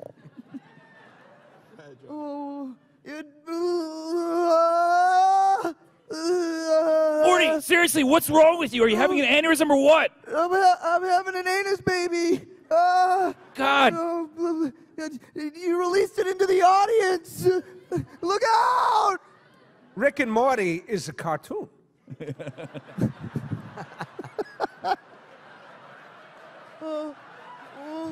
What? Were you dropped on the head? What happened? The baby? Animation. Oh.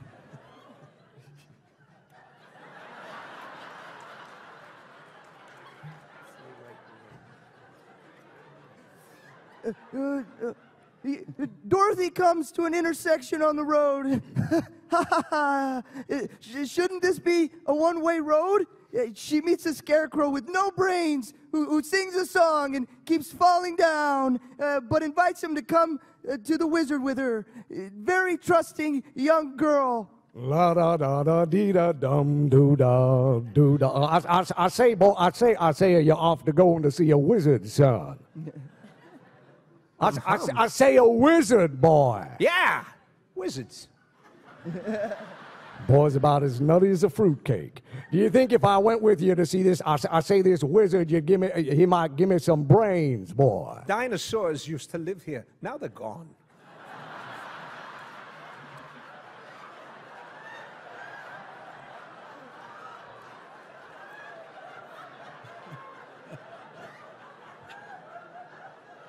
I said brains, boy. I couldn't say, but even if he didn't, you'd be no worse off than you are now. Yeah, I say that's true. But maybe you'd better not. I've got a witch. She's mad. And me. You might get into trouble. Talking to you's like trying to find an outlet at a Starbucks. Witch hunt. I say witch, huh? Well, I ain't afraid of no witch, boy. I ain't afraid of nothing. Well, except maybe you talking more, but, and a lighted match. I don't blame you for that. But I'd say I face a whole box full of them for the chance of getting me some brains. Look, I won't be in any trouble because I don't need a thing, and I won't try to manage things because I can't. And please, I say, will you please take me with you? It's talking chicken. Cartoons. Yeah. Want to sing a song? Hey, we're off to see the wizard. The wonderful Wizard of Oz. I say because, yeah. The chicken can sing too. Oh. Here he is a whiz of a whiz. He's a whiz, yeah. You just, I say you sing and I'll repeat. How about you sing and I'll dance? You dance, all right. Oh, if ever a wizard there was, the Wizard of Oz is one because of the wonderful things he does. I say we're off to see the wizard, the wonderful Wizard of Walking. All right, end scene right there.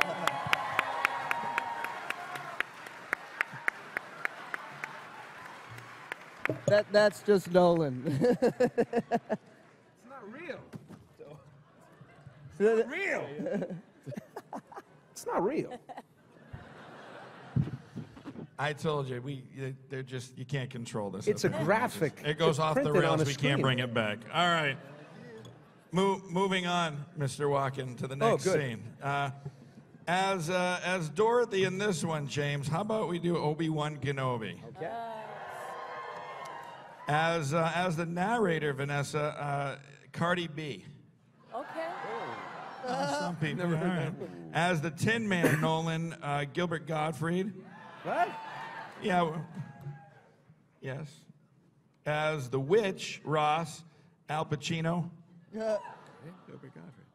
As the Scarecrow, Johnny. How about we show these folks what Overwatch sounds like and bring Lucio? Let's do it. As the Scarecrow, Lucio, Johnny. And as the Lion, Ross, Jeff Bridges. Oh, okay. Cool. All right, whenever you guys are ready.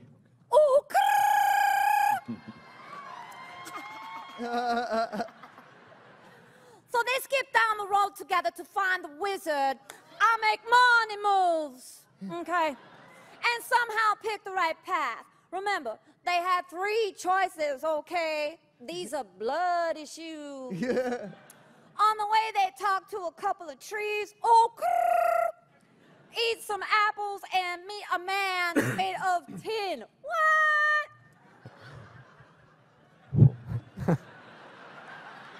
Why? I have a bad feeling about this.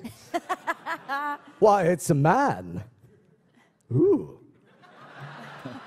Somehow it feels wrong doing this as Obi-Wan. A man made out of tin. He sings a song too, okay, but not as good as I do. Because again, I make money move. Oh, he sings a song too. Fun fact, go back and watch and notice the crane in the background, just hanging out in this scene. Oh,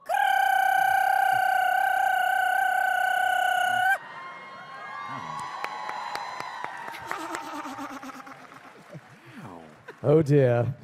That was wonderful. You know, we were just wondering why you couldn't come to see Emerald City, right, with us to ask the Wizard of Oz for a heart. Okay, so let's just suppose, for the sake of argument, you know, just supposing, it's not a conclusive thing, it's something that we're supposing, that we could see the wizard, but he would welch. He wouldn't give me he wouldn't give me one when we got there. This is very difficult with my eyes closed. And you're spitting on my face, too. Well, yeah, Oh, but he with will. the job. Yes, he must. We've come such a long way already. Anakin! Oh, you call that long? Oh, we've only just begun, okay? Helping the little lady along, are you? Very nice. Oh, aren't you a fine young gentleman? Very, very nice. Well, stay away from her, or I'll stuff a mattress with you, okay? And you, I'll use you for a beehive. Yeah, pretty macabre. Yeah. I ain't afraid of her. Stuff a mattress with me. Beehive! Bah! Let her try and make a let her just try and make a beehive out of me. I'm laughing inside.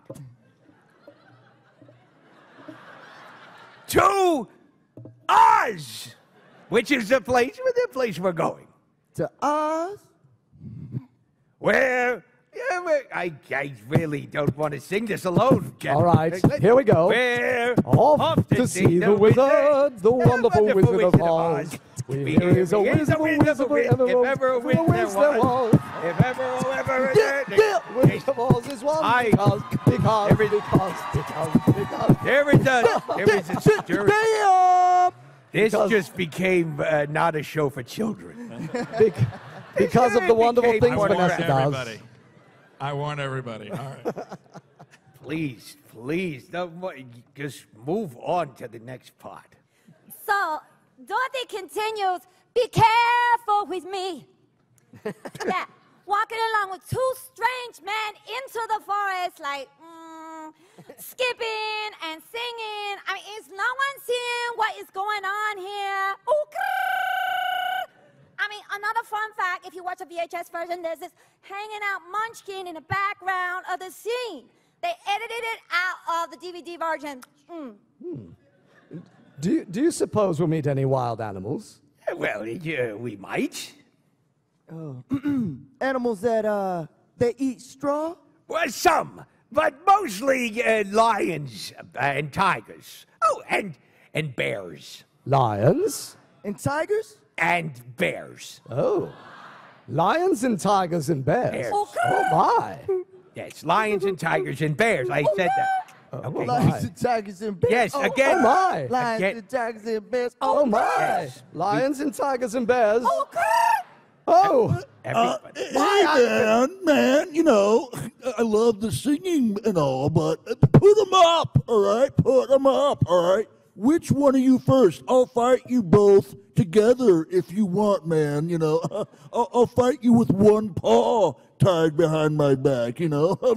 I'll fight you standing on one foot, man, you know. I'll smoke a doob first, but, you know, I'll fight you with my eyes closed like Gilbert Godfrey over here, man.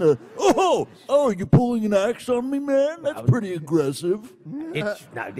I'm squinting. It's not really closed. But here, go away. Let us alone. Oh, you scared, man? You know, are you like,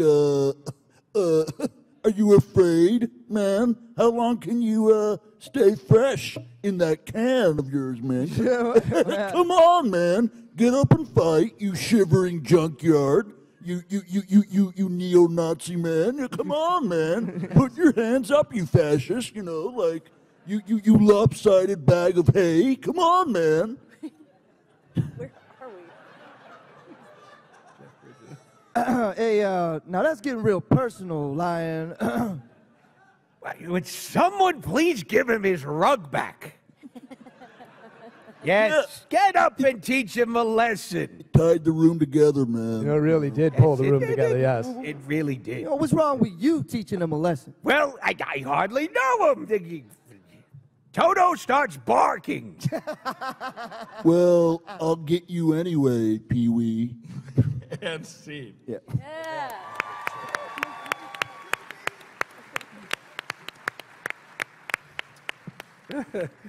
All right. Yeah.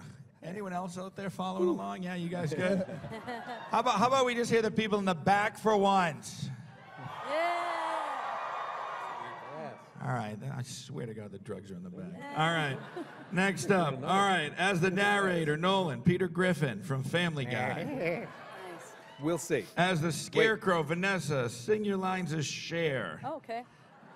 As the Tin Man, Johnny, Mr. Meesey from Rick and Morty. As the Lion, James, Daffy Duck. Okay.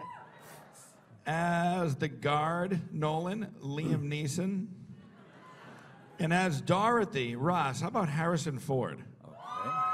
Okay. Oh, well.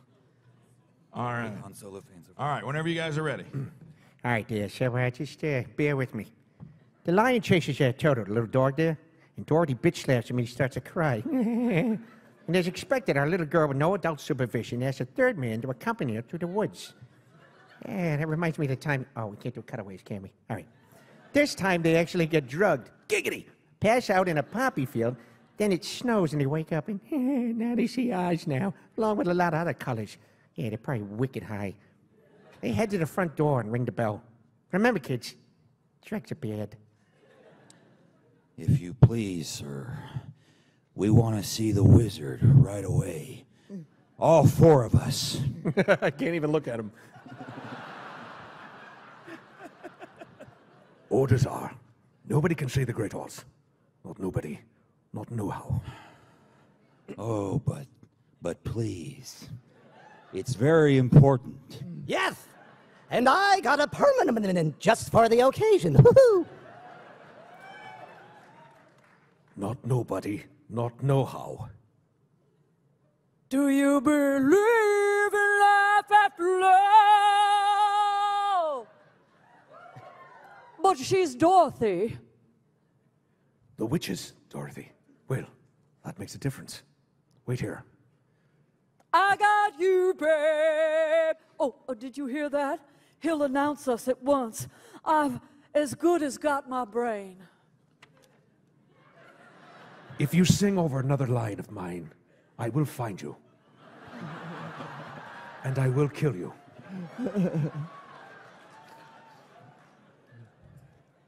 Are we in? In another hour, I will be the king of the forest. I'll be rich. I'll be a happy miser. Long live the king. Your Majesty, if you were king, you wouldn't be afraid of anything? No, not nobody know how. Hey, I'm Mr. Meesey. Look at me. Not even a rhinoceros. Impossible. How about a hippopotamus? Why, I would trash him from the top to the bottometh. Supposing you mate an elephant. Well, I'll wrap him up in cellophane. Do you believe in life after love? Look at me. Oh, what about a brontosaurus? I'd show him who was king of the forest. How? How? Did you say how? Yes. I'm so glad you asked. Courage! What makes a king out of a slave? Courage! What makes the flag on the mast to wave? Courage! What makes the elephant charge his tusk in the misty mist of the dusky dusk? What makes the muskrat guard his musk? Courage. What makes the Sphinx the seventh wonder? Look at me! We see you. Believe me, we see you. What makes the dawn come up like thunder? Courage. What makes the Hottentot so hot? What puts the ape in apricot? Ooh, what have they got that I ain't got? Courage. You can say that again, brother. Woohoo! And scene.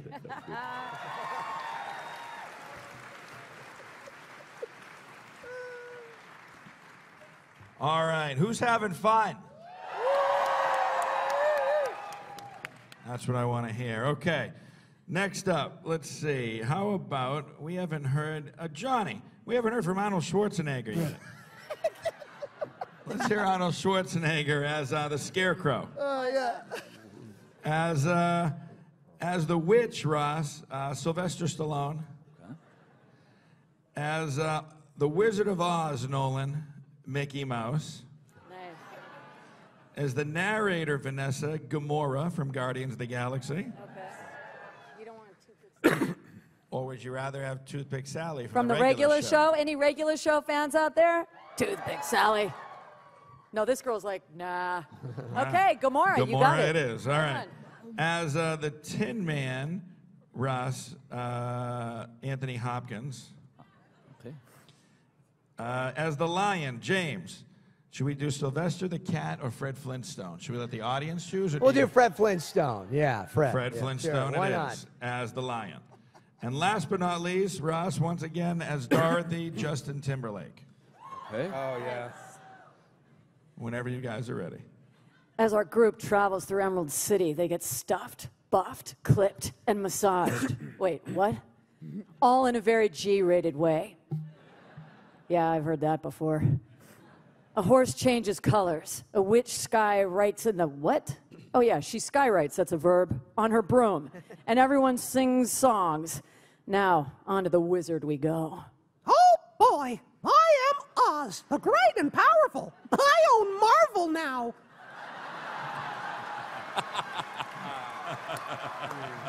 Who are you? Who are you? If you please, I am hashtag Dorothy. What? Party monster, the small and the meek. We've come to ask you, like for realsies. Silence! Jiminy Crickets. No, I own him too. I am the great and powerful Oz. Knows why you have come? Step forward, Tin Man. You dare to come to me for heart, do you? You clinking, clanking, clattering collection of colliginous junk. Wow, I did it! Quiet! Yes, Your Honor. Yes, Clarice. I hear. You see, a while back, we were walking down the yellow brick road, and the lambs are screaming. Quiet! And what? Oh, what? No, the lambs, it freaks me out. Okay. You, Scarecrow, you have the effrontery to ask for a brain, you billowing bale of bovine fodder. That's a cow. Yes! Yes! Your Honor! I mean, Your Excellency! I mean, your wizarding guitar! Enough! A brain? You know what? Maybe I should give him a brain. Enough! You, lion. Well? The lion collapses in fear and passes out. You ought to be ashamed of yourself, frightening him like that when he came here to you for help. Silence, whippersnapper! The beneficent Oz has every intention of granting your requests. What's that? What'd he say? Wilma, huh? What'd he say, Bonnie? A side note, I've always enjoyed your cereal. But first, you must prove yourselves worthy by performing a very small task. Bring me the broomstick of the Witch of the West. But if we do that, we'll have to get her to kill her, and then we can get it. With Clarice and the lambs and all that nice father bean. Oh, boy! Bring me your broomstick. broomstick, and I'll grant your request. Now go. But what if she eats my post-Fruity Pebbles cereal first before we kill her? Fruity or cocoa? No, sorry. I said go! So the lion turns and runs down the hallway and out a window. Next scene, we're back in the woods again, and there's a sign with directions to the witch's castle. Really? Yeah, there's a sign with directions and a smiley face. The Tin Man is holding a giant wrench. The lion has a butterfly net and a giant hammer. Trademark, Disney. Really, dude? He borrowed from Harley Quinn, okay, and the Scarecrow has a gun. Did you see this? He seriously does have a gun. Did anyone else notice that? All right, go back and watch.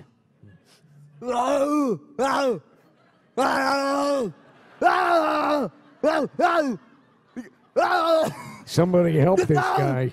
I believe there are spooks around the island. Yeah. Yeah. Hold on. Yeah. Yeah. Yep. Yeah. I gotta sit next to it.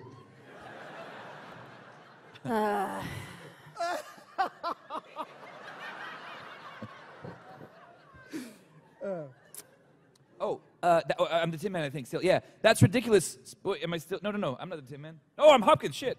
Like, that's ridiculous. Spooks, that's silly. Do you believe in spooks? No, I only... Oh. Well, the Tin Man gets lifted up in the air and thrown by, I don't know, some invisible force. Ooh, I like that. Are you alright? Get down! Chopper! Who is your daddy? What is he doing?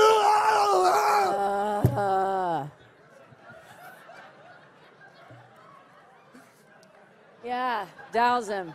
Yeah. Yeah.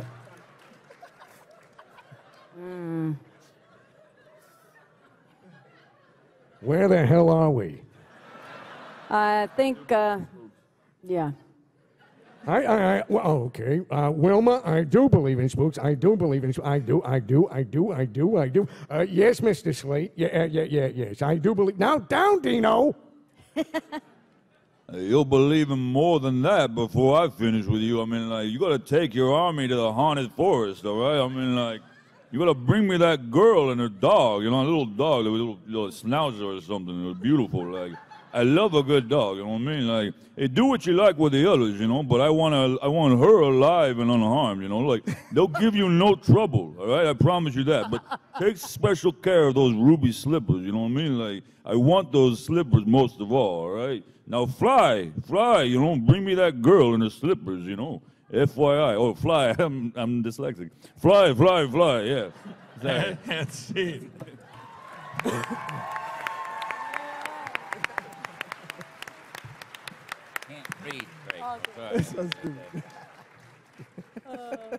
All right. This is crazy. Wow.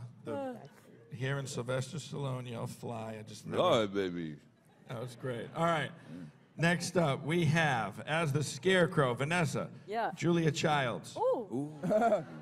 As the Lion, Johnny. Let's change gears a little here. Let's go to Smeagol. How's that? Smeagol instead of Arnold? He's a little smarter. As the Tin Man, James, Michael J. Fox. As Annie M., Nolan. Gary Busey. Oh, no. You're also going to be the narrator as Deadpool. Yeah. And James, Yeah. as Dorothy, we're going to hear from Captain Jack Sparrow, Johnny Depp. Oh. Nice. And as the witch, Ross, John Malkovich. Cool. All right. All right, you ready for this? All right. The witch sends dozens of flying monkeys to capture Dorothy and beat up the guys. Is she saving her or kidnapping her? Hey, think about it. If you want a good laugh, go back and watch her legs as they fly away. No CGI back then, right? Yeah. Today on the French Chef. Help! Bon appetit. Whoa, wait a second, Scarecrow. Okay, this is heavy. All right, okay, well, what happened to her, Doc? What happened? They tore off my legs. They braised them in a nice Alsatian premier wine. And they threw them over there. They took my chest out. Ooh. And they put a bit of champagne on it, none the wiser, mind you. Never fear to fail. And they threw it over there. Wait a second. Did Biff do this to you? Is that what's going on? Wait a second. Okay, well, okay. I mean, it's all over. You're all over. You're over. Oh, yes. They sure knocked the stuffings out of you, didn't they? Well, don't just stand there talking. Keep stirring. Put me together. We've got to find Dorothy. Well, what a nice little dog. And you, my dear, what an unexpected pleasure. It's so kind of you to visit me in my loneliness. And I got to follow that. Man. All right. What is he going to do with my rum? I mean, my dog. Give it back to me. All in good time, my little pretty. All in good time. That's so fucking good. So good. I thought we were... Oh, please, please, please give me my dog back. Really? Would you? Certainly, certainly. When you give me back those freaking slippers. But the good witch of the north told me not to. Very well, then throw that basket in the river and drown him with the dog and the lotion in the basket. You want me to put the lotion on or in the basket? Yes, that'll make the lamb stop screaming, won't it, Dorothy? No, no, no. Yeah, you can have your old slippers, but give him back, Toto. Give me back, Toto. That's a very good little girl. I knew you'd see reason when I bribed you. The witch's hands get shocked by more amazing non-CGI graphics. I'm so sorry I didn't do that. Yeah, but can I still have my dog? No! How about the rum? No! No! No. Fool that I am. I should have remembered those slippers will never come off as long as you're alive. So here's what's going to happen. That's not worrying me, it's how to do it. These things must be done delicately, or I will hurt you with the spell. And I'm spitting on the front row, I'm so sorry.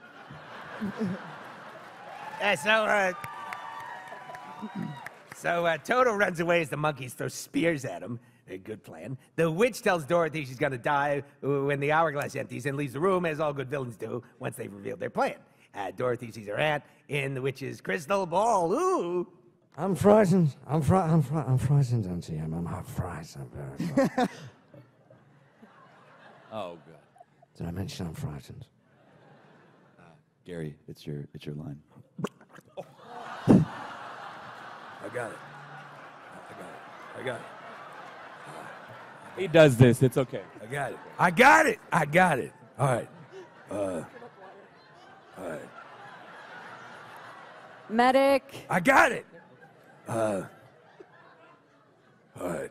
Now here we go. This is Auntie M. That's who you're playing. That's who you're playing. You got to read the line right after that. Yeah. Right. I got it. Dorothy. It's where are... I know it. Hey, you can laugh, but you... Isn't that an acronym? Isn't Dorothy an acronym? Let me tell you something. You go ass over tea kettle off a Harley Davidson going 75 miles an hour. Peter Fonda is my Jesus. Dorothy, where are you? It's me. I'm here in Auntie Em. I'm locked up with the witch's castle. I'm trying to get home to you and to Will and all that. And Auntie Em, it won't go away. I'm frightened. Come back. Right. Bring me my rum. Auntie M. Auntie M. And this is my line. Auntie M. Gary, have you been drinking or are you always like this? Did you just... Oh, did you urinate again? Oh my God, no. No.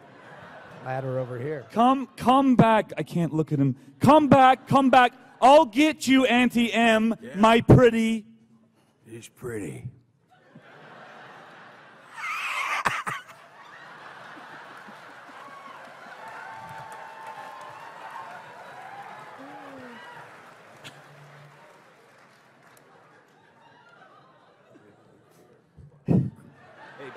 Oh.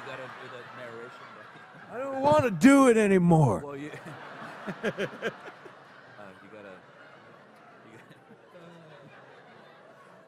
do the narration.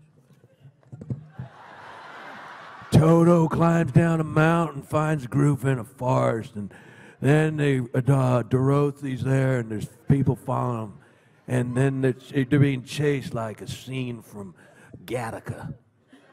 And then Scooby-Doo gets cornered. It's a cartoon. Going so soon, I wouldn't hear of it. Why, my little party's just beginning. Trapped like mice or rats in a golem. That's right. Don't hurt them right away. We'll let them think about it a little first. Well, ring around the rosy, a pocket full of spears. Thought you'd be a pretty foxy, didn't you? Well, the last look at me! Well, the last to go will see the first three go before her. I'm losing breath. And your mangy little dog, too. How about a little fire, Scarecrow? And scene. Yeah, nothing. That's it, good? Yeah, oh yeah. Well, you said you said just about 30 minutes. So done. Only 3 scenes. Wonderful.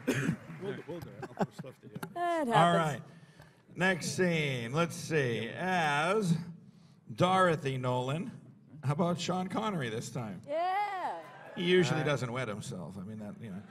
As the leader, Vanessa, Sofia Vergara. Oh, cool. As the narrator, James, Droopy Dog. Okay.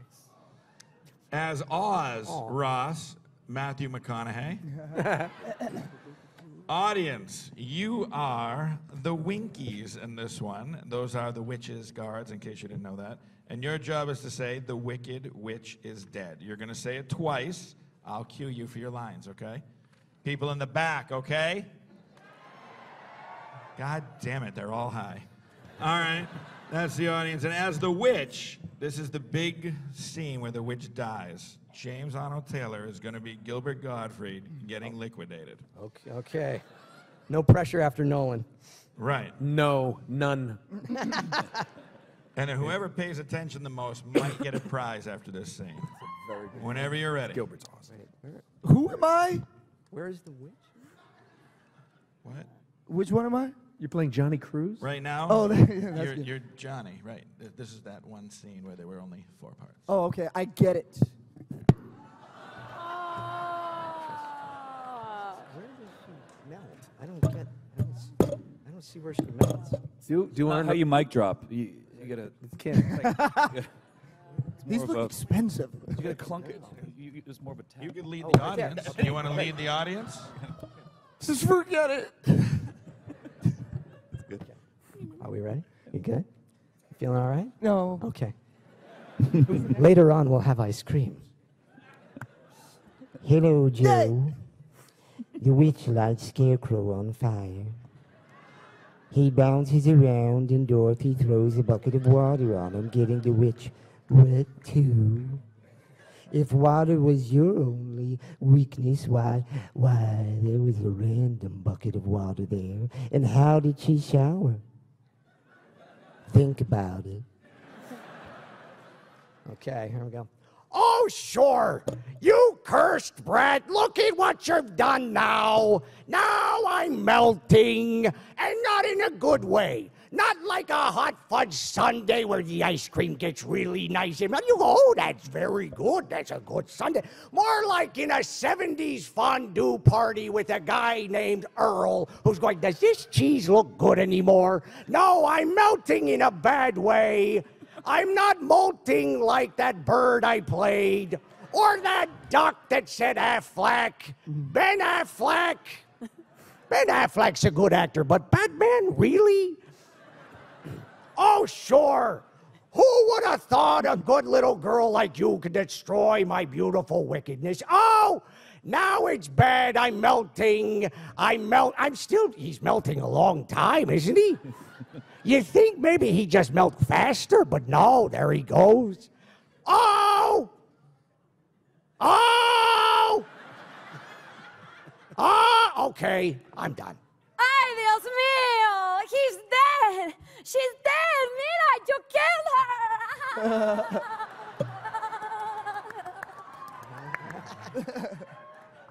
Yes. That's it. Shake that for me. Yes.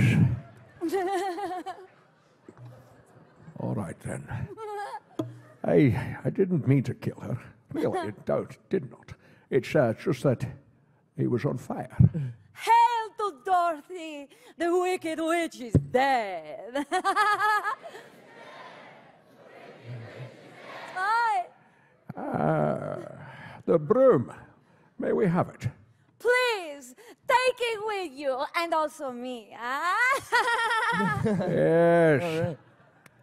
Yes, I will, lass. Just Gracias. let me get little senorita here. I'm feeling a stirring I haven't felt for years. Yes. Thank you so much. Now we can go back to the wizard and tell him the wicked witch is dead. Wow, man. That's cool. Can I believe my eyes? Wow. Does my eyes deceive me, man? All right. Why have you come back? Please, sir, we've done what you've told us. We brought you the broomstick of the Wicked Witch of the West. We melted her. Wow, you liquidated her. All right. Very resourceful. All right. Yes, sir. So we'd like you to keep your promise to us. Whoa. Not so fast. Not so fast. I'll have to give the matter a little thought. You know, go away and come back tomorrow. Although time is a relative, it's all in the head. Time is not really a thing. It's all illusory. It's a flat circle. You know, the way you're looking at it, it's all this one thing. You're going down on time. You're like, you know what I mean? Like it's all this one thing. We all think it's linear, but it's not. It's all this thing. It goes around and around. You ever think about that?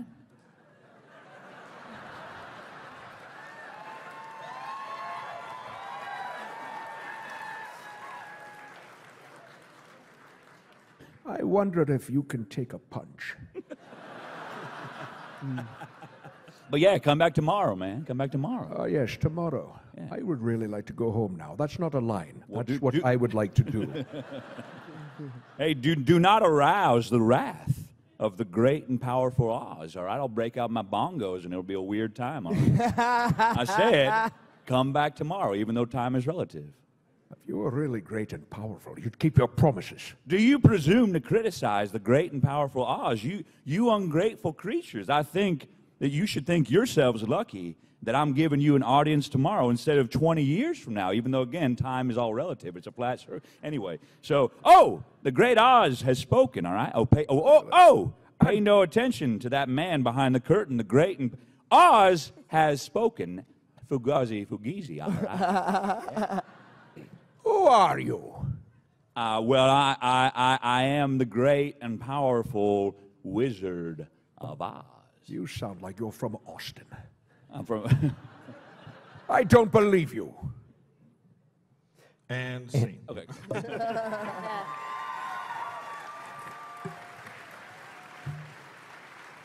All right, let's see.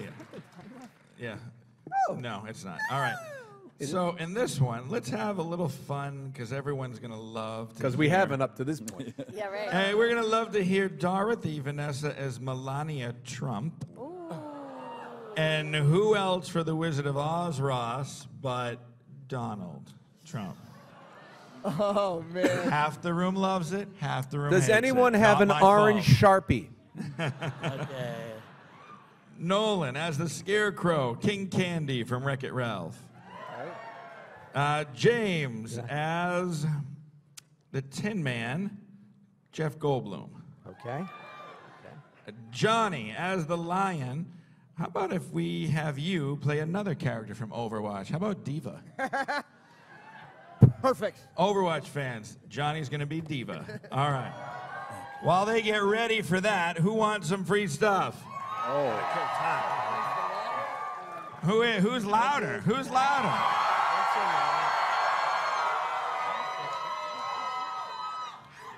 All right, who's louder over here? All right, who's louder over here? A lot of beverages. All right. Okay, whenever you guys are ready. Wait, which one was I again? Johnny, you're Diva as the Lion. Got it. No, okay. I'm afraid it's true, okay? There are no other wizards except me. I checked. I've been all over the world. There's no other wizards except for me. I'm the best wizard, okay? Trust me.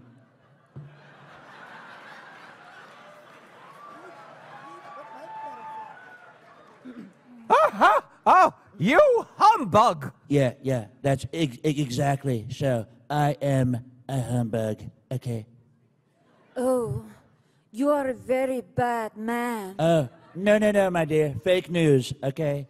I'm a very good man, okay? I'm just a very bad wizard. Well, wait, what about the heart that you promised the Tin Man? Oh, and the courage that you promised the Cowardly Lion? Oh, and Scarecrow's brain? Why, anybody can have a brain. Even I have a brain. Everybody knows that. I have the biggest brain. It's a luxurious brain. You're going to love this brain. I'll tell you something. I bought this brain from Steve Martin, The Man with Two Brains. It's a great movie. If you've ever seen it, it's great. Thank you for the orange spotlight. Oh.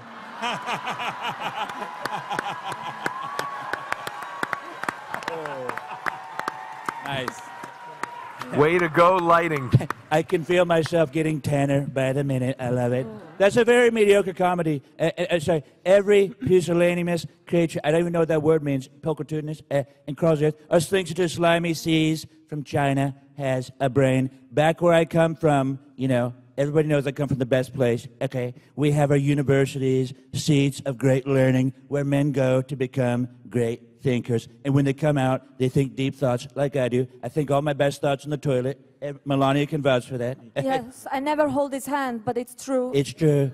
All my best thinking's on the toilet. Anyway, and with no more brains, you have, but anyway, they have one thing that you haven't got, a diploma, okay? Therefore, by virtue of the authority vested in me by the University Crematorium e Pluribus Unum, okay? I don't even know what voice I'm doing anymore. I hereby confer upon you the honorary degree of THD. Be best. THD?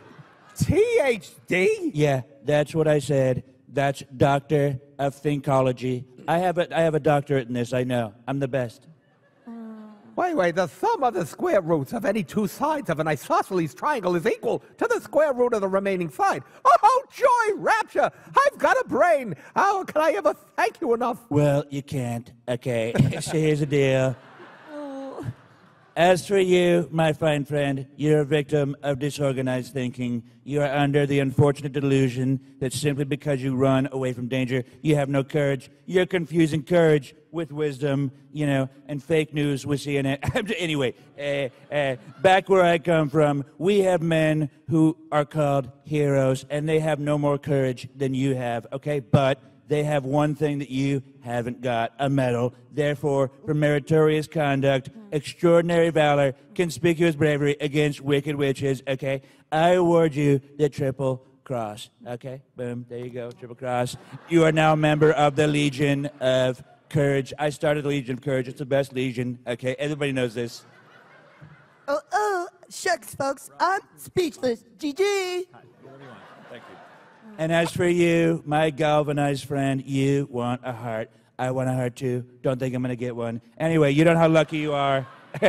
I'm sorry, I don't like poor people. But hearts will never be practical until they can be made unbreakable. Galvanize, yes, but I still want one, yes.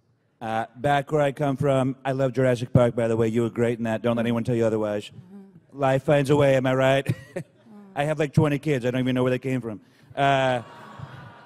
Back where I come from, though, there are men who do nothing all day but good deeds. They are called philosophers. Good deeders. Anyway, with a small token of esteem and affection, and remember, my sentimental friend, that a heart is not judged by how much you love, but how much you are loved by others. It ticks. Yes. Chaos, but no, it ticks, yes. Read what my medal says. Courage, ain't it the truth? Ain't it the truth? Nerf this, Chi, nerf this. Hey, what about Dorothy? Dorothy, yeah. Oh, yeah, Dorothy. Dorothy. Oh, I don't think there is anything in that bag for me unless it's mail order bride. Well, first of all, I told you can't have him. You're not. It's just me and no one else. Okay, that's how it's gonna work, Melania. Or I'm gonna give you. You want nothing, or do you want to be with the Don? The Don will treat you right. Okay. As long as you don't touch my hand. Fair enough. It sounds like a deal to me. Deal or no deal. I started that show. True news. Well, you forced me into a cataclysmic decision. The only way to get Dorothy back to Kansas is for me to take her there myself. I have a private jet. It's very nice, very luxurious. I really don't care, do you? Wow, you took all the fun out of it. I tell you, this marriage, I don't know. Is it going to work? Will you, could you? Oh, but you are a clever wizard to manage it. Please don't fire me. Okay, you said you weren't going to mention that in front of these nice people. You're fired. Okay, child, you cut me to the quick. I'm an Kansas man myself. One day, while performing spectacular feats of stratospheric skills, will never be attempted by civilized men. I was the best. Everybody knows that. The balloon field will fought. Return to the pair. Yeah. It's a lot of lines, man. I don't even know what we're doing anymore. Weren't you frightened? Frightened? I'm not afraid of anything, okay? Well, maybe the IRS, but that's beside the point. You are talking to a man who has laughed in the face of death 3 times, laughed at it. I saw death and I was like, not afraid. That's how I laugh. I sneered at doom, okay? I chuckled at catastrophe. I was petrified. But then suddenly the wind changed, okay? I farted. And then the balloon floated down into the heart of this noble city, and where I was instantly acclaimed Oz, the first wizard, deluxe, the most luxurious. And in that balloon, my dear Dorothy, you and I will return to the land of E pluribus unum. And scene. Whoa. Yeah. That was the longest presidential address he's ever had. That was intense. Sorry about that. Sorry about that. He had to play Oz. All right. Folks, have you had fun? All right, last scene. We're going to bring back some hitters here. Let's see. Some new ones. We're going to have as Glinda, James, Ian McKellen. Okay. As the Scarecrow, Nolan, Nathan Drake. Yeah. As the Lion, Vanessa, Julia Childs. Oh, okay. As Annie M. Nolan. How about the Penguin from Arkham? As Uncle Henry, Johnny, Lucio. As the Tin Man, Vanessa Hera. Back from the dead. Yeah, because from she was Star so Wars. funny. As Oz, Ross. It's one line, but it's got to be Stan Lee. Trademark Disney. As the narrator, Nolan, we want to hear from Walken one last time. And as Dorothy, Ross, I think we should bring back Malkovich unless there's another boy. Yeah. Malkovich it is then. I was going to say Malkovich or Riley. You guys had the choice. If you want, all right, Malkovich. Don't say anything. If you want Malkovich, scream. I love it. If you want Riley, scream. Malkovich wins, sorry. All right. Last scene, folks. I hope you had fun. If you want to see any of these folks, they're all going to be signing at their tables. If you want anything, come down, say hi. And if you want merch, it's sitting down there at their table, so come find us. And remember, stick around after this scene. There's a surprise. Oh. Okay.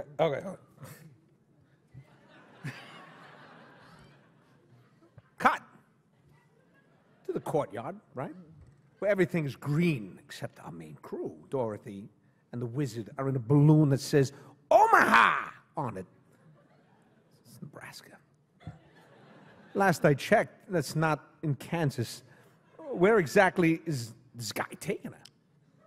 Good people of Oz, I hereby decree that until what time, if any, that I return, the Scarecrow, by virtue of his crazed superior brains, Excelsior, shall rule in my stead, assisted by the Tin Man, by virtue of his magnificent heart, and the Lion, by virtue of his courage. Obey them as you would me. True believers.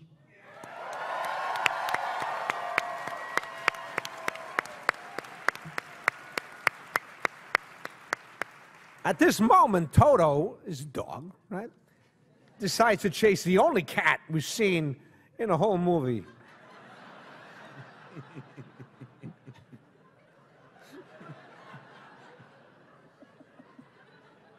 Meow. Dorothy gets out of the balloon to get him, and if you watch closely, Tin Man unwraps the rope from the post, and the balloon flies away because he's a moron. As for heart, should have had a brain, right? Once again, asking if they were really helping her. 3 guys try to get her to stay with him again. Then a magic bubble appears. Again. Oh, will you help me? Please, can you help me? You don't need any help here any longer. No, you've always had the fellowship. Yes? You've always had the ability to go back to Kansas. I have? Then why didn't you tell her before, Sully? That's so you know it was Nathan Drake.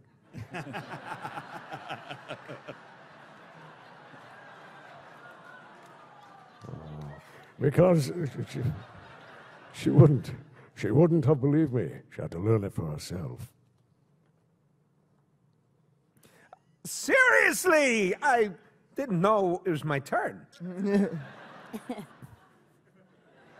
I would have slapped this bubble-riding biatch. Biatch! Cactuses will stab you in your face. Biatch! She could have sent her home this whole time. Dorothy, if all you do is fight for your own life, then your life is worth nothing. What have you learned? Well, I think that it wasn't enough just to want to see Uncle Henry and Auntie Em. And it's just, if I ever go looking for my heart's desire again, I won't look any further than my own backyard. I think because if it isn't in there, I never really lost it to begin with. Isn't that right?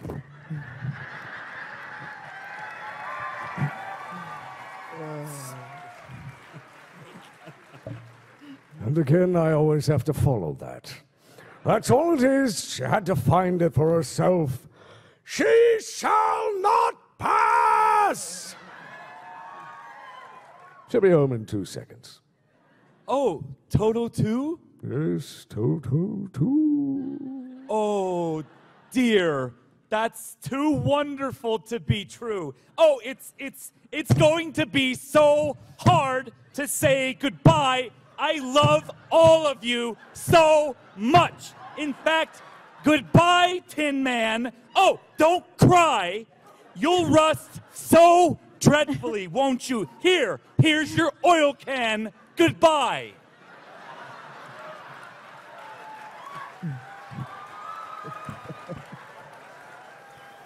Now I know I've got a heart, 'cause it's breaking.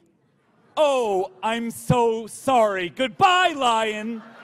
You know, I know it isn't right, but I'm going to miss the way you used to holler for help like a pansy before you got any courage. Well, I would never have found it if it hadn't been for you. Bon appetit.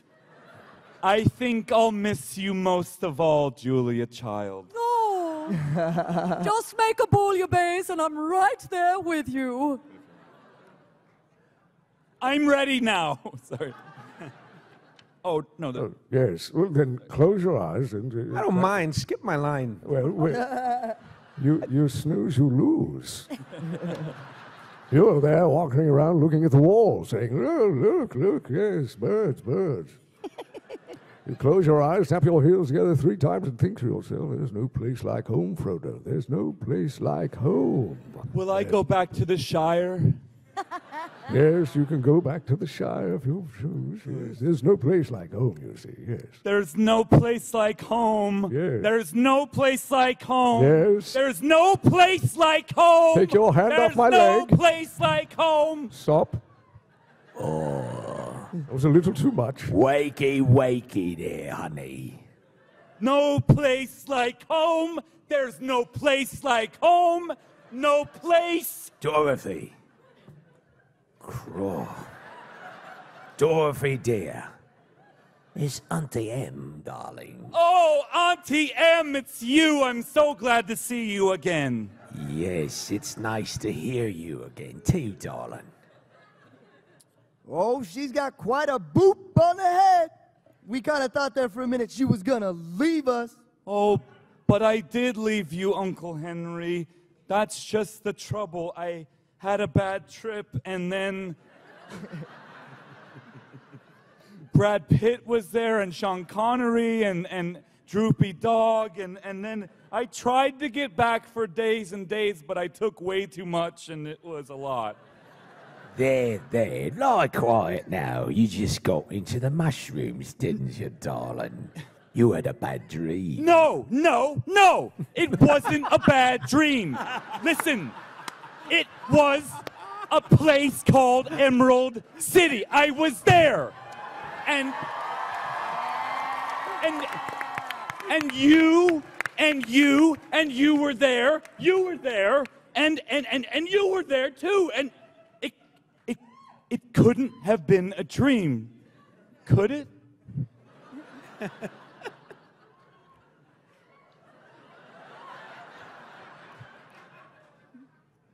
I'm just gonna add a line here. I think it could be. I think I've been there. One time. Oh, we dream lots of silly things, don't we? Not as good. No, Aunt M, I'm fucking telling you, this was a real, truly live place. And I remember that some of it wasn't very nice. And I apologize for cursing for the kids here. But most of all, it was beautiful. And it was just the same. All I kept saying to everybody was, I want to go home. I want to go home. And they sent me home. Doesn't anybody believe me? Of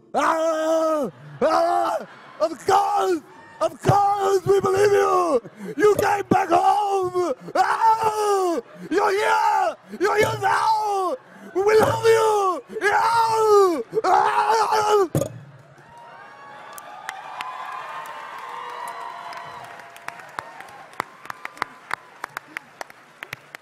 Oh, thank you, Auntie Schwarzenegger. Well, anyway, Toto, we're home. We're home. I guess the slippers worked. And this is my room. And you're all here. And you're all here. And I'm not going to leave here ever again. I love you all. Oh, Auntie M, there's no place like home. Hey, look at me! Folks, big round of applause for these folks. That's so good. Let's hear it.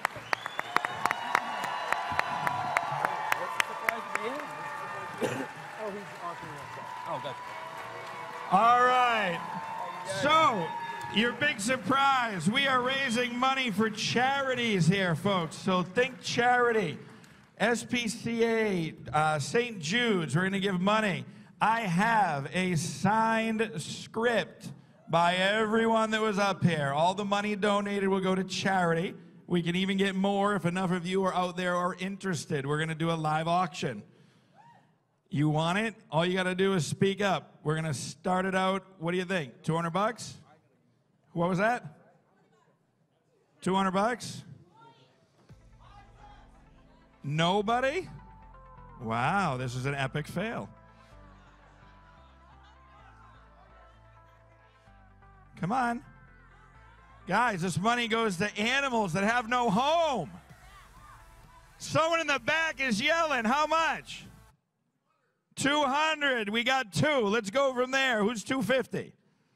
250 right here. Do we got 300? I heard 3 twice. Do we have 350? 350 here. Do we have 4? Do we have 4? Going once for charity. Kids. St. Tax Jude's. deductible. Tax deductible. St. Jude's children. We got 350. Do I hear 4? We got 4. Do I hear 450? 5 is the goal, guys. If we get it, we got 400. Do we have 450? Yes or no? Ready? Animals, no homes. Are you crying? No? All right, 400 going once. No one at 450. 500 right in the front. All right, this is it. 500. Do I hear anything more going once? 500 going twice. 500 sold right here. Come on up here. You get yours. And the lady in the back, do you still want it for 400? I have a second one. Hello? Are you still here? I have a second one if you still want it. All the money goes to charity, yes or no? Come on up. I'll sell them both. You guys, we just raised $900 for kids and charity. Thank you very much. We will see you next year.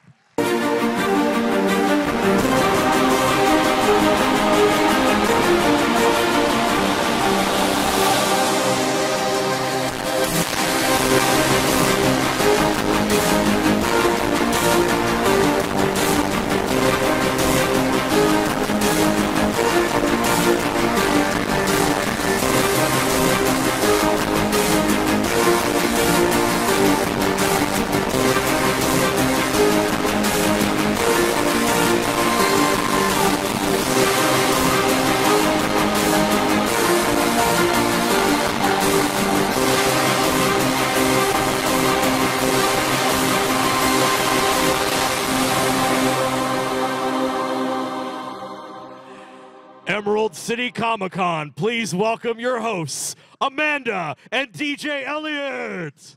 Oh. Who do their own introductions. Absolutely amazing. How you feeling, Emerald City Comicon?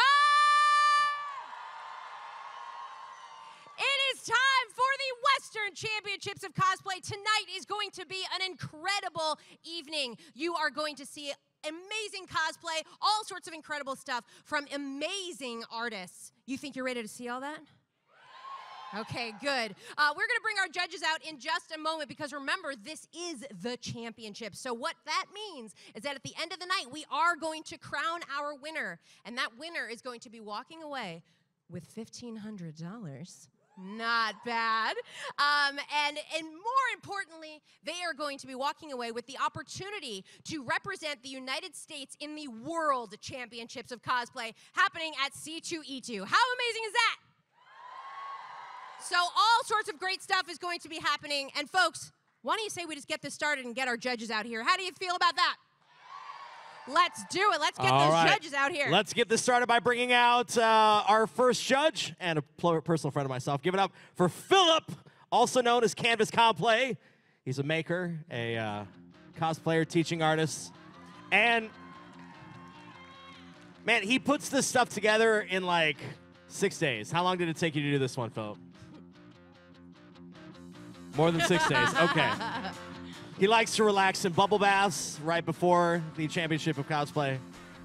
And believe it or not, my good friend Philip here is a 2-time Reed Pop champion.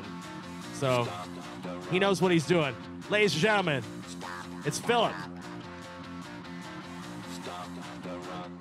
All right, our next judge for the evening, folks, I want you to go crazy, go wild for Beverly Downen.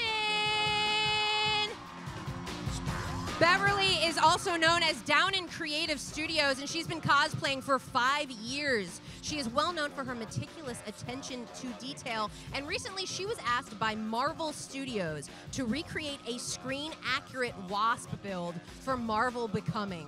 Pretty amazing. Give it up one more time for Beverly Downen. And finally, we have Sneed, also known as Spicy Tie Design, has been working for the Weta Workshop for over 4 years. Now, he got this job by being a cosplayer, ladies and gentlemen.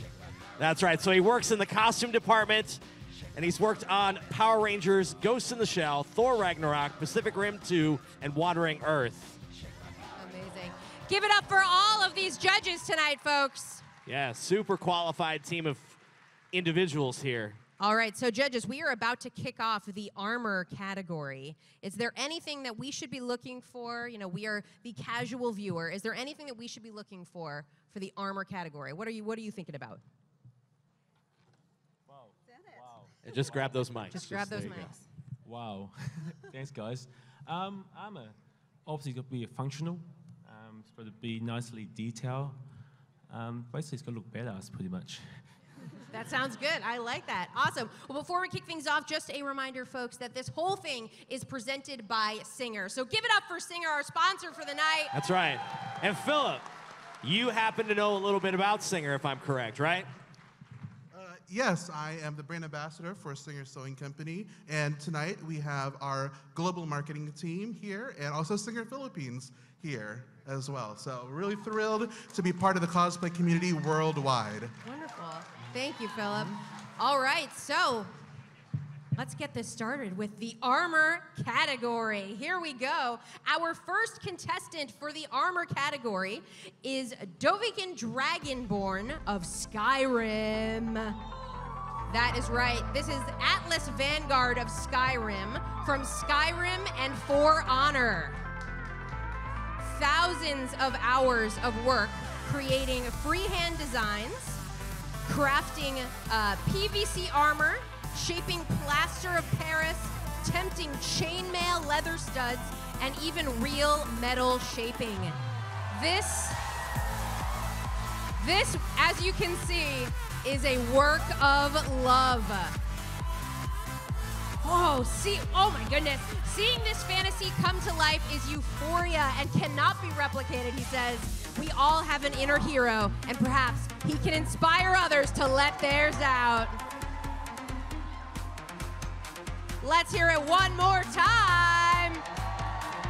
Atlas Vanguard. Oh, there's more.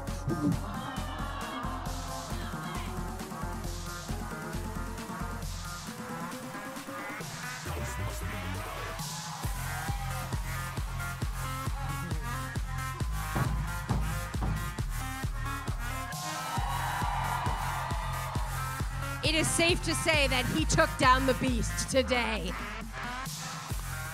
One more time for Atlas Vanguard of Skyrim.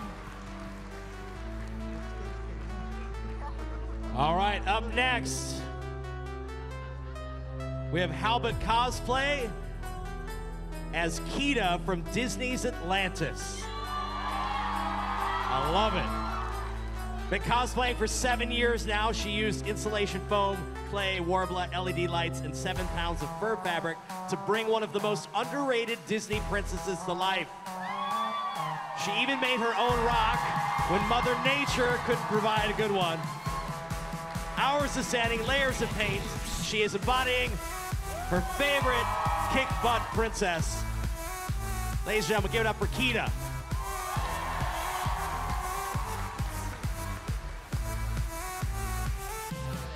All right, next up we've got Jay Doherty. Jay Doherty as the Green Goblin. The genesis of the costume was inspired by that mask.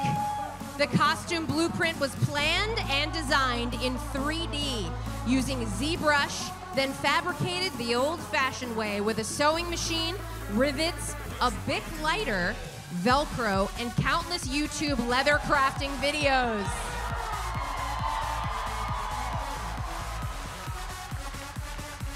He used 2 Lazy Boy recliners, 2 military backpacks, 3 pairs of purple pants, 4 handbags, and a whole lot of things, including a prom dress for this cosplay. Give it up for the Green Goblin!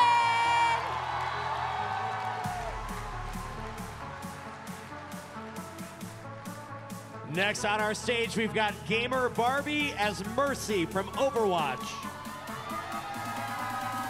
She is in her breast cancer awareness pink skin. What better way for a healer to help others than by supporting medical research? The entire costume was built by Barbie alone, using hand-drawn schematics, using primarily EVA and craft foam, cardboard, and paint. Mercy is her favorite character because she is also in school to become a doctor herself. She started this cosplay in January while a full-time student and spent countless hours perfecting it. Fun fact, this is the biggest cosplay that she has ever built and only her 3rd armor ever built. Ladies and gentlemen, Gamer Barbie.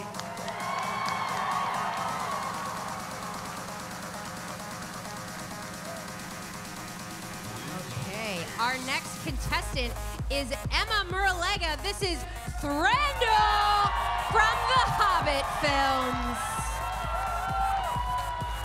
This costume took over 90 hours of work.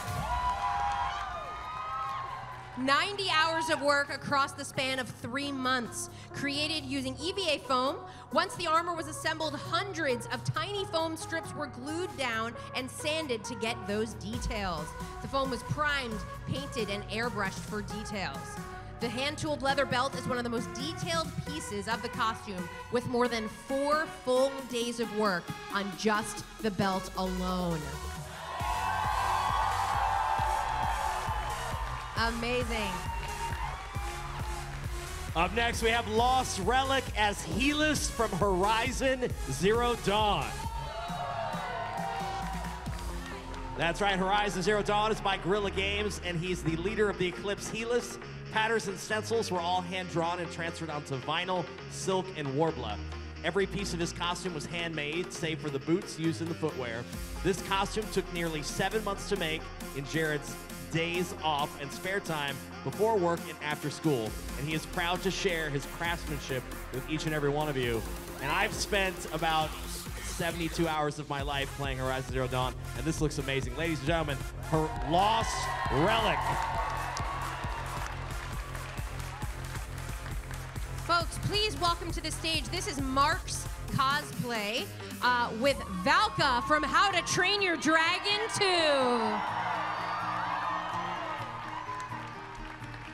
Now, this is Sam's first construction build with EVA foam, an incredible 3-month process culminating in over 350 hours of work.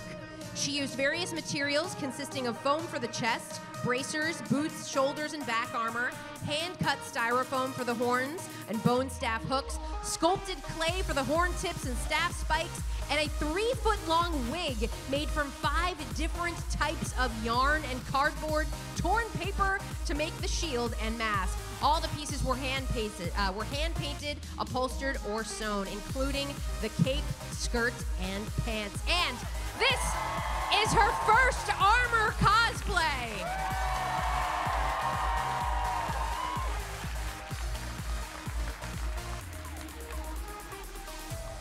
Give it up one more time.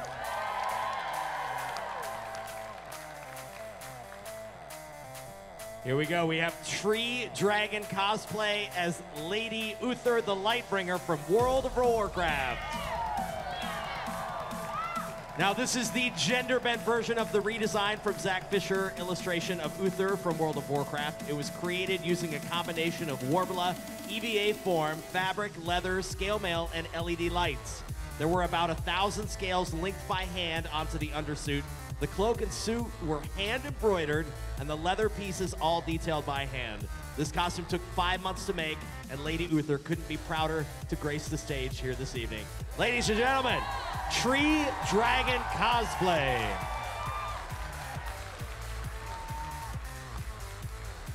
All right, please welcome our next contestant. This is Snowcake, and the costume is the Gargoyle King from Riverdale. This massive costume was made primarily using wire, expanding foam, tissue paper, lightweight clay, and plaster. And while the Gargoyle King may be a towering 8-foot-tall creature, the girl underneath it all is just under 5 feet tall. She says it was fun figuring out a way to make her 4'11" frame work for a character with a size and presence that is the polar opposite of what she is. One more time for Snowcake.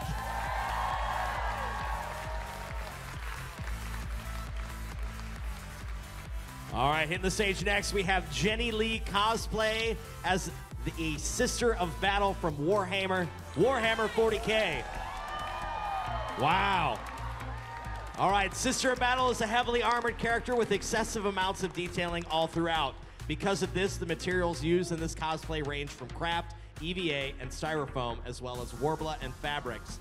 The majority of the armor is craft foam sandwiched with 3 different types of Warbler. Parts of the backpack and belt are made out of EVA and styrofoam to limit the weight, and the underlayer consists of fabrics. Hidden by shoe armor is a platform giving 6 inches of height. Working with a busy schedule, this cosplay took just over 6 months to complete. Ladies and gentlemen, Jenny Lee Cosplay.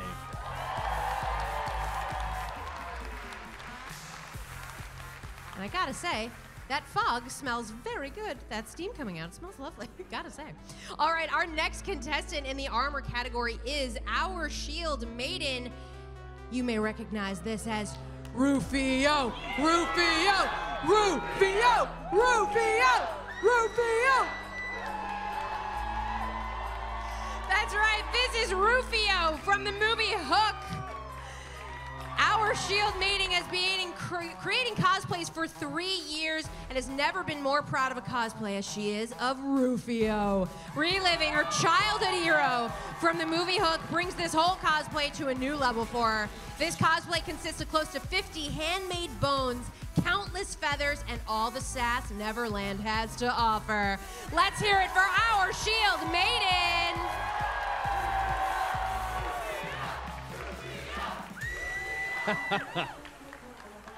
Here we have Corey of Say No to Scrunchie's cosplay as Viserion, the ice dragon from Game of Thrones, everybody. Corey has been handcrafting zombies for years, but this is her first cosplay competition. Over 400 hours of planning, sketching, pattern making, and construction went into bringing this zombie dragon to life. The head and body construction is made up of EVA foam, felt, cheesecloth, and paint. This is the first EVA foam build, and every bone, horn, and scale was hand cut and only uses non-toxic materials like acrylic paint and hot glue. The wings are made from metal garden stakes and cheesecloth covered in liquid latex, and her favorite part of making the dragon was the horn spike and articulated tail. For inspiration, she spent several weekends at the Natural History Museum studying dinosaur bones, trying to figure out the dragon's anatomy. Ladies and gentlemen, Corey.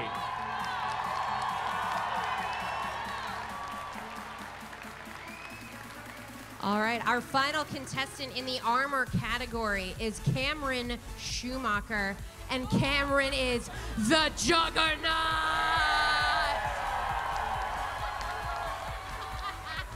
This is the Juggernaut from Deadpool 2. The Juggernaut costume took approximately 6 months to design, fabricate, and airbrush. The shoes are completely handmade with a base of a rubber boot layered in foam, tape, and felt. Wow, felt fabric. The helmet is disguised with isolating foam, and a Halloween candy bowl formed the helmet base. and was covered with paper mache, then airbrushed to match the film. There are actual bolts and rivets, and all foam was layered to capture the 3D effect. The entire costume was patterned from movie stills, internet images, and because the character is completely CGI and never truly existed in a physical form. This is our first time seeing that. Very amazing. Give it up for the Juggernaut.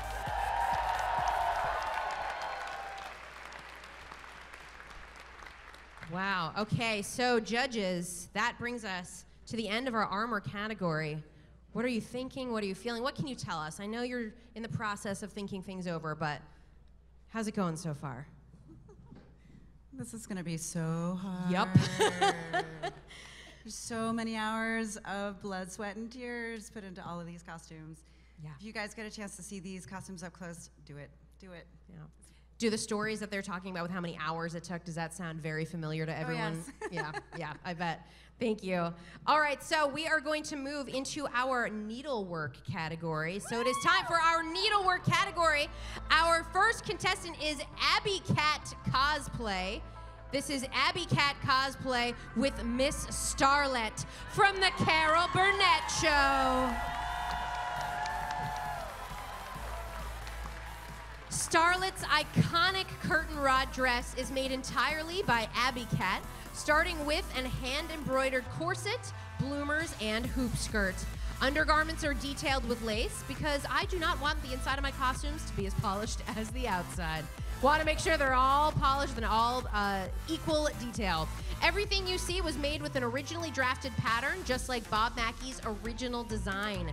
The curtain rod was sculpted using thermoplastic and Easter eggs. Abby Cat is wearing approximately 30 yards of fabric, and much of the materials used were upcycled, including all of the velveteen. Folks, give it up for Abby Cat Cosplay.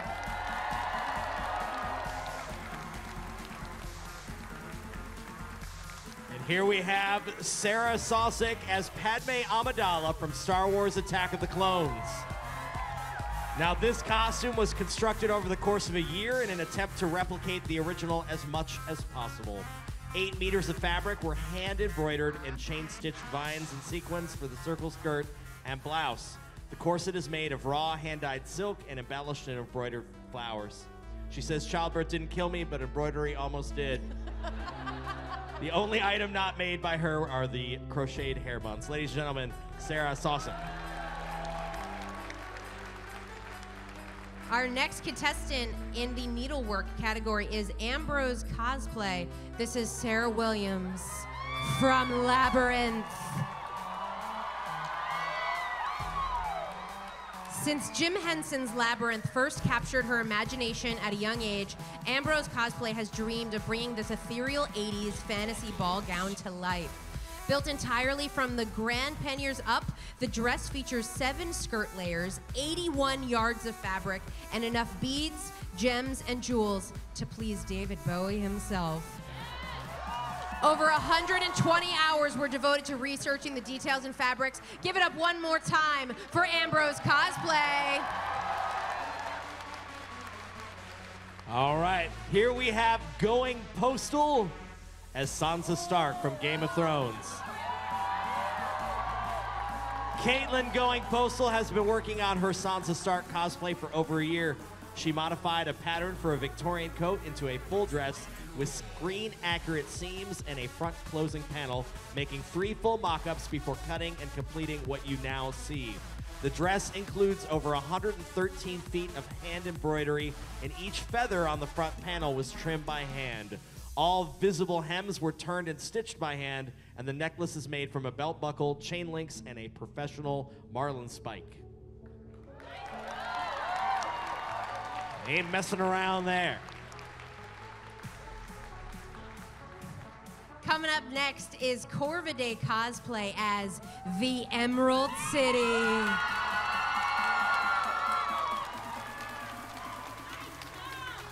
Wow. In honor of the 80th anniversary of The Wizard of Oz, this costume of the Emerald City combines historical, contemporary, and fantasy elements, and this is her first original cosplay design.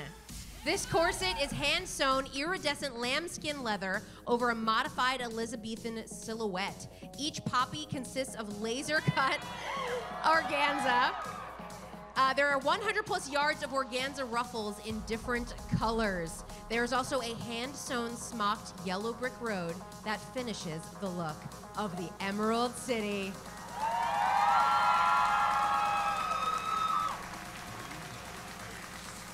And here we have Olay Cosplay as Sugar Plum Sylvanas from Heroes of the Storm, World of Warcraft. Now this dress is made from black and white velour, fur trim, pink and silver silk, holly, bells, pom-poms, and faux leather. The bow is made from XPS foam, EVA foam, and Epsilon Pro. The cape is made from velour and fur trim that has a multi-purpose wire in it. It attaches to the dress using binding posts. The wings are made from cellophane, ribbon, and wire, and they attach to a harness that is made from Instamorph plastic, PVC, and parachute cord. The 30 bells on this costume add quite a bit of jingle to this already festive costume. The bow breaks down into 3 pieces. It has an internal PVC skeleton that makes it easy to put together. Some parts are made from 4-way stretch fabric, like the shoes and the gloves, and she sculpted and cast the gem on the bow from clear cast.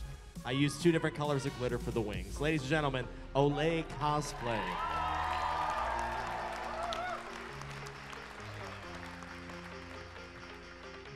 Please welcome Mama Samu. This is the Grand Duchess Anastasia from Anastasia. Based on the art of Hannah Alexander, this dress is a mountain of fabric, rhinestones, and beads.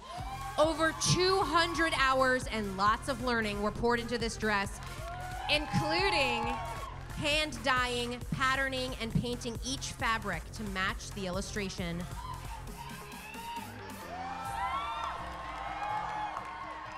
Everything in this outfit was patterned from scratch. Let's hear it one more time for Mama Samu.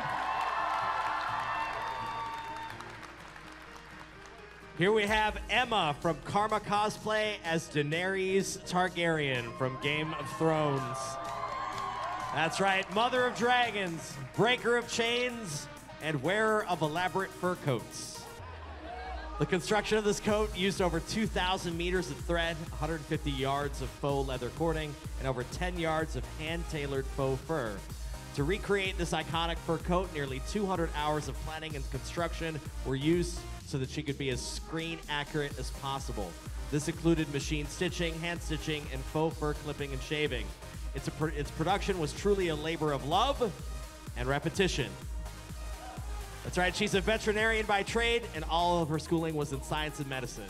So she's been completely self-taught in sewing, prop making, and cosplay in general. Ladies and gentlemen, Emma, Karma Cosplay.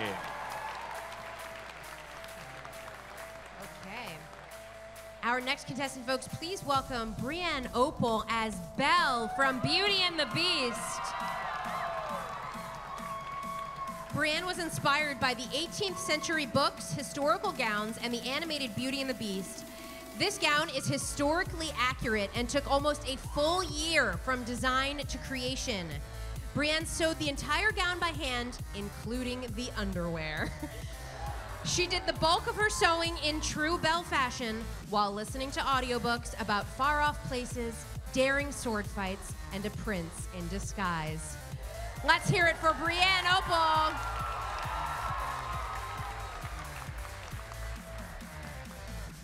Here we have Telesto Cosplay as Queen Amidala from Star Wars. The headdress was constructed using more than 50 ostrich feathers in various sizes. The bodice design was crafted by hand using netting material and faux suede to give depth.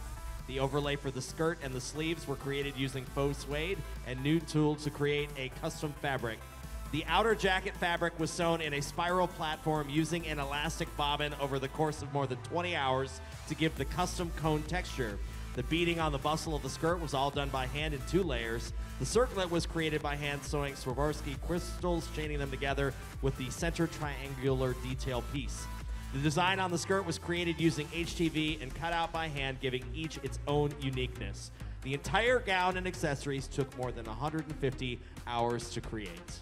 Queen Amidala, everybody.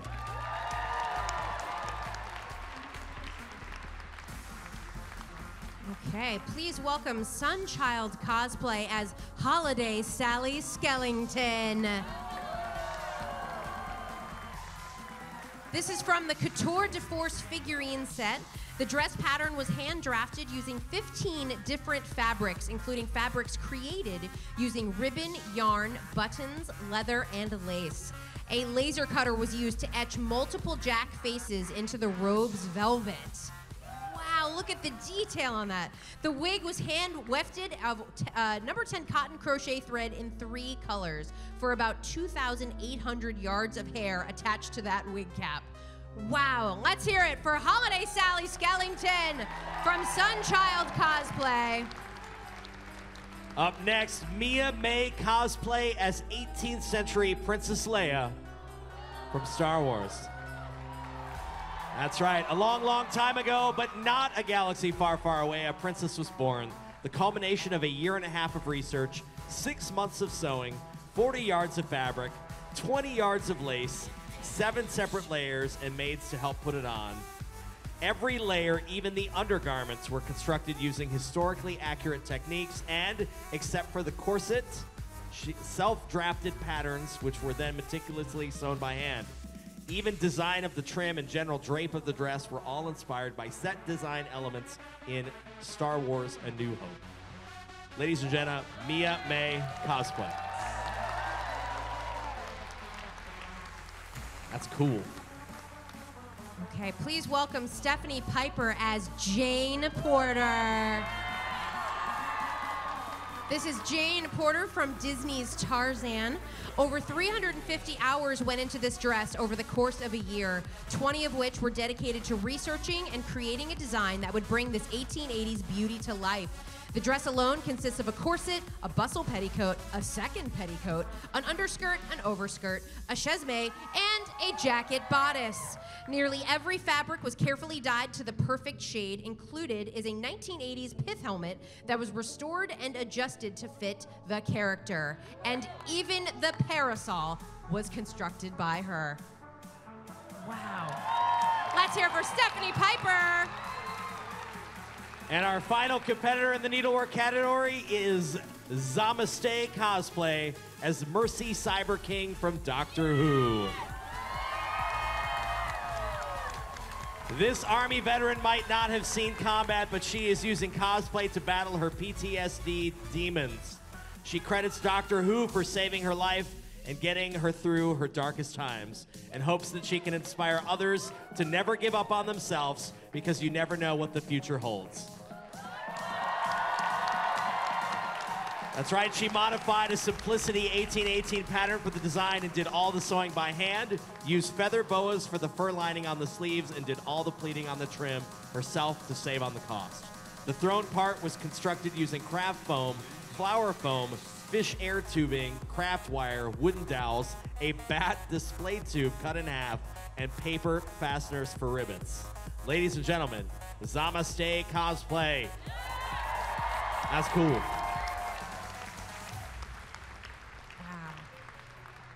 Okay, so that brings us to the end of our needlework category.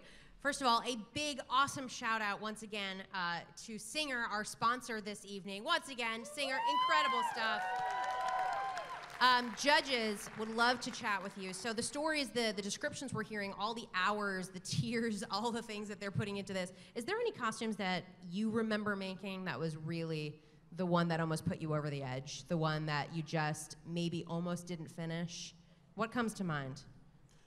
The one for me is the Doctor Strange, which I competed with in New York Comic Con, and the amount of detail and fabric types and techniques applied to that drove me crazy because I only had very few reference photos. But as judges here, we have the privilege of being able to see up close the different fabrics, textiles, techniques that maybe you all won't be able to see out in the audience. But we are just absolutely floored by the different body types, abilities, and techniques that are applied here, from historical garment making to hand embroidery to hand sewing. So many different techniques, and we're just so thrilled that we're able to see that and share that with you all. So if you get a chance, like Beverly said, please look at their work up close, and you all will see the amazing work that they put into their garments. And also, I just want to shout out too that there are folks here that they don't mention here, but the amount of work that goes into wig making as well. Sansa Stark had cut her hair and used her hair to sew them into wefts, into the wig. So the hair you saw was actually a wig that she made from her own hair. So a lot of technique goes into that, so. Yay, needlework. That is capital D dedication. Wow, thank you so much, Philip, thank you. All right, so we are going to move right now into our final category, which is FX. Let's not wait any longer. Our FX category, we are going to kick it off with Millie Craft. This is Princess Celestia from My Little Pony. Countless hours over the past 4 months went into the wings, accessories, and dress, which is her own pattern and design. The bulk of time went into creating... Wow. Absolutely incredible. She made those large feathers with wire, fabric, and glue, and sketched the details on those feathers and trimmed the edges to give them a more realistic shape. The sleeves over the top of the wings are goose down and turkey feathers. She used linear actuators for a smooth wing movement. The accessories are all made of warbler and finished with gesso. Give it up for Millie Craft. Here we have Miss Boof as Thor, God of Thunder. Over 1,000 hours of labor, her first cosplay was born. While there are some cool electronics embedded into the entire cosplay, such as the shield, vest, cape, and skull, it is the lighted eyes that set this apart. Blacklight LEDs that were installed into the helmets.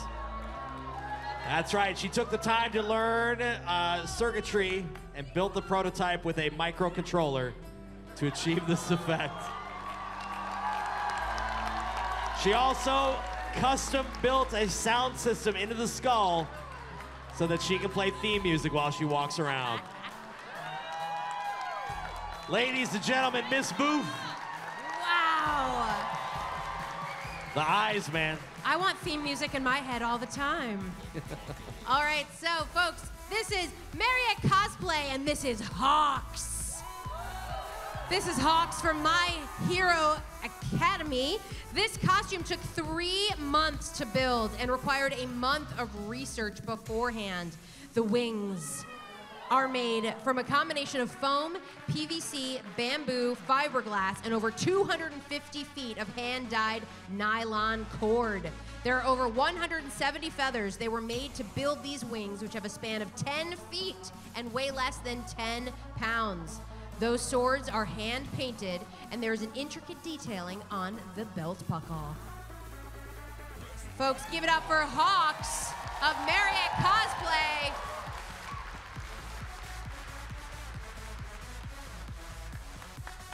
Up next, Artemis Wild as Frost Lich Jaina from Warcraft Hearthstone. Every element of this costume was made by hand. The cloak and skirt patterned from scratch and hand-stitched and painted. The armor, dragon skull, and staff are all sculpted from foam and finished in warbler. The dragon breathes smoke on command, and the bone staff crystal is powered by real magic from the beating heart of a frost worm. That's right. 2 sets of addressable LEDs and controller chips in the Mage Staff gem allows the gem to pulse 2 different sets of colors and patterns at once and change to a magic special effect pattern on command. Ladies and gentlemen, Artemis Wild.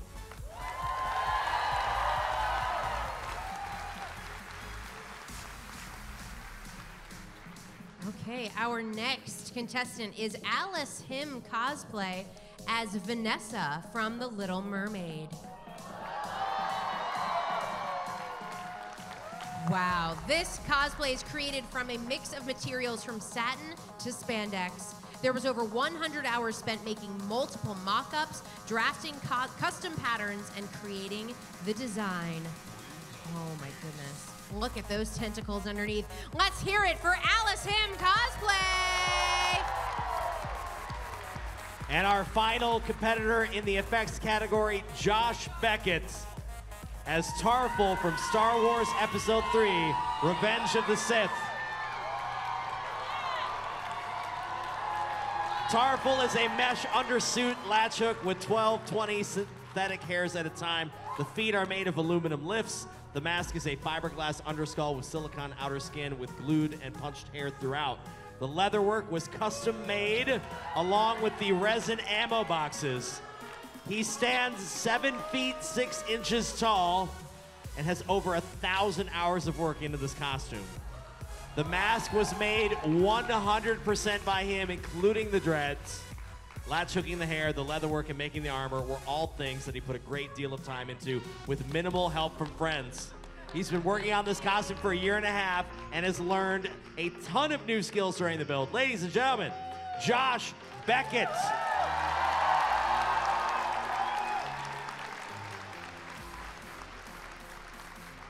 He's so tall. Someone just yelled, "I want to pet you." So we'll see if we can figure that out later. That's not part of the show. Okay, so judges, that is all of our contestants. Folks, let's hear it for all of our contestants tonight.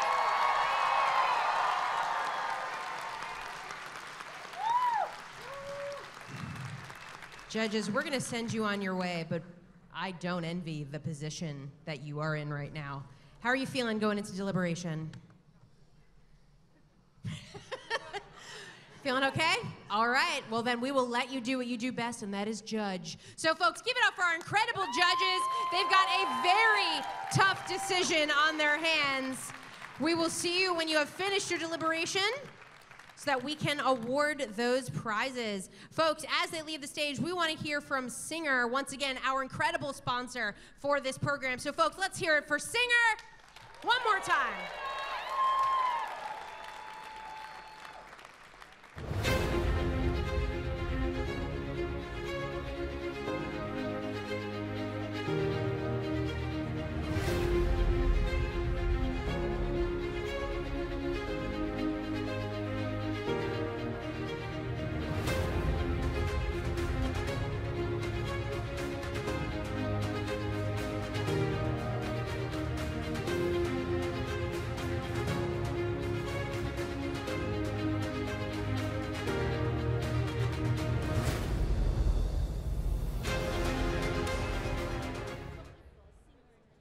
All right, everybody. Wow. Woo.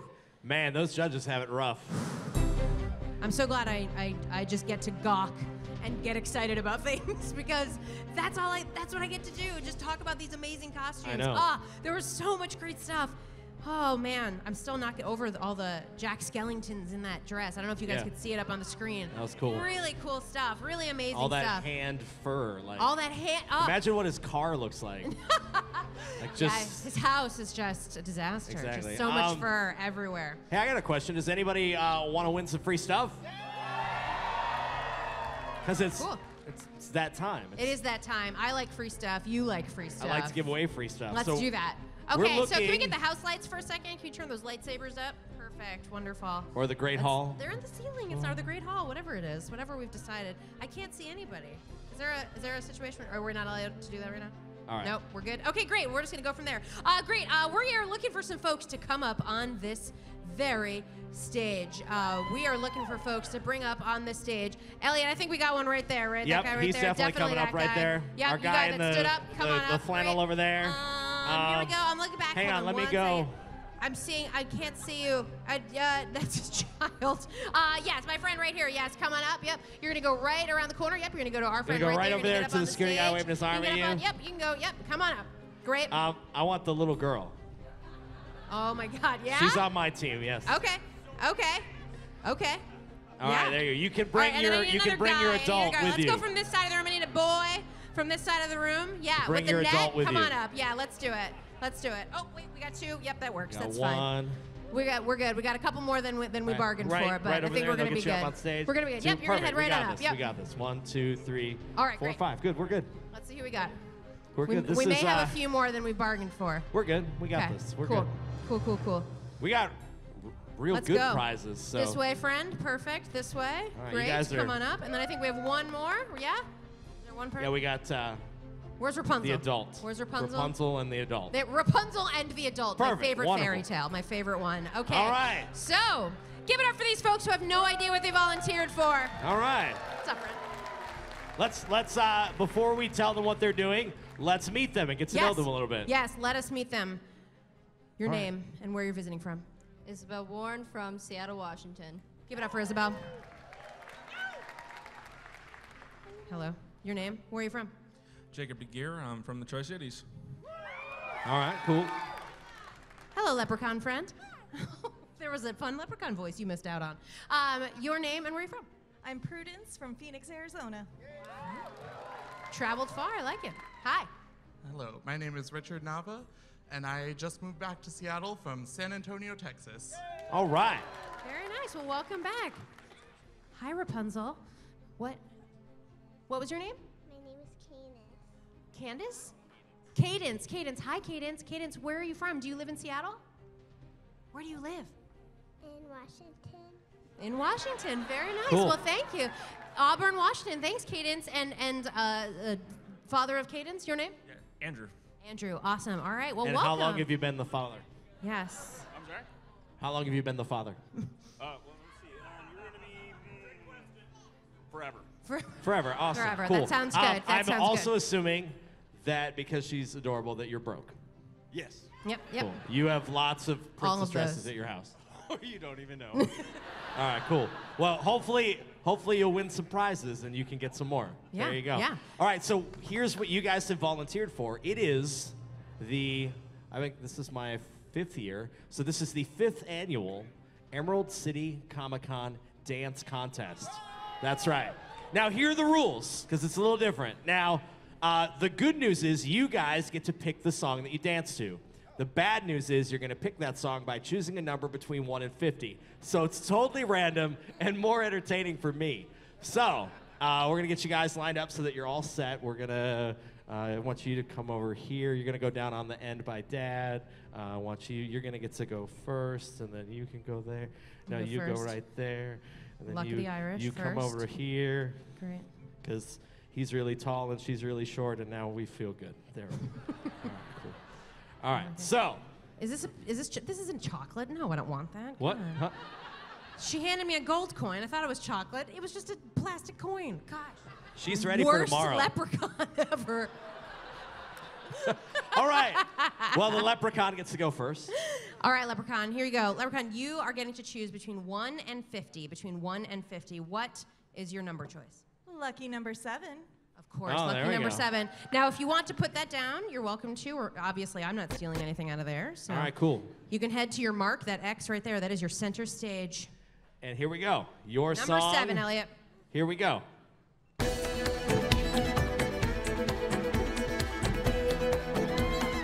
Some river dance up in here.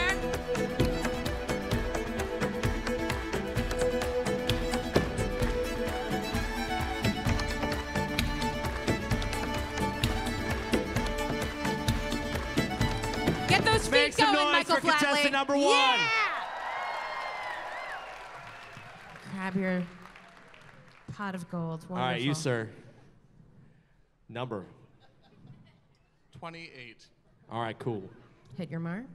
Amos, this Just moved back to the city. maybe he'll have Making to a move somewhere debut else. like no one has before. All right. Oh, this is a good one. This song comes from 1997. You remember 1997, right? You were born then. Awesome. I wish to die. That's great. That's when I started working at Disney. Cool. All right. Well, good luck, man. I'm a Barbie girl in the Barbie world. Life in plastic, it's fantastic. You can brush my hair, undress me everywhere. Imagination, life is your creation. Come on, Barbie,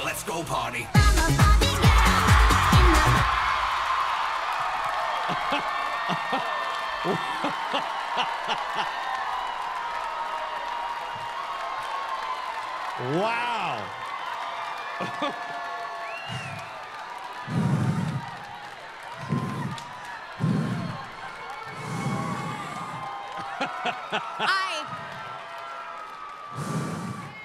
I'm sorry, but today is a day in history that a death drop was done on the Emerald City Comicon stage.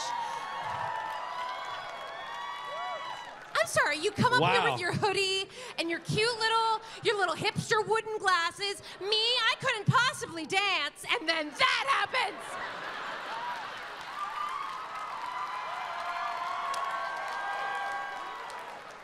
Are you single? Yes. You're not for leaving here long. single. Not for long. All right, wow. It's gonna All take you right. some time to recover, but thankfully, if there's anything that's gonna come after that, it's this small child. And if the small child doesn't win, Who has You're a jerk. who has now been changed forever by what just happened. Okay, so Cadence, you're gonna pick a number between 1 and 50. What number? What was it? 16. 16. All right. 16. Dad, now you're gonna dance too? Of Perfect. course. Dad, It's a good one, Dad. I got you, Dad. You ready? You got this. Let it go, let it go. I am one with the wind and sky. Let it go, you'll never see me cry. Here I stand, here I stay. Let the storm rage on.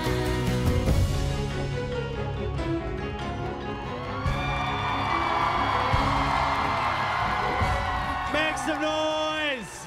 Good job.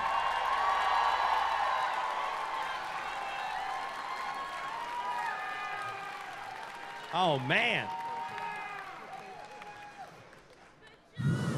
Wow. This got me How one you- kind how- of emotional, but this got me a very different type of emotional. Cadence, you just danced in front of 2,000 people. Did you know that? That's a lot of people. You excited? That was incredible. One more time for Cadence. And this guy right here, that's what a man is. That is how you dad. That's All it. right. How you feeling, man? I'm still getting over him doing that sprint. All right. He's trying to anatomically figure it all out. Yeah. All right, man. Give me a number. Look, let's stop pretending these numbers matter. Yeah, let's stop. Let's. Why bother, Look, really? I knew what song I was gonna pick for you when you stood up. So. This way, yeah. pal. You want to hit your ex? Go right out there. I'm very excited. Are you single? Oh, well, get All ready. right, hang Are they here?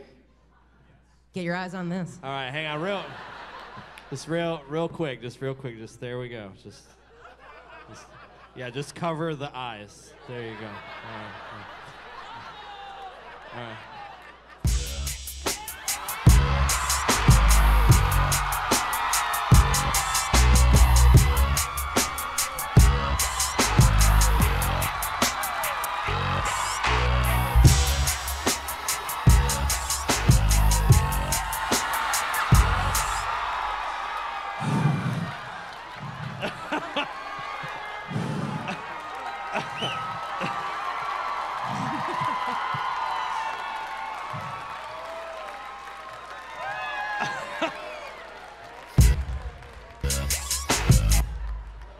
Wow.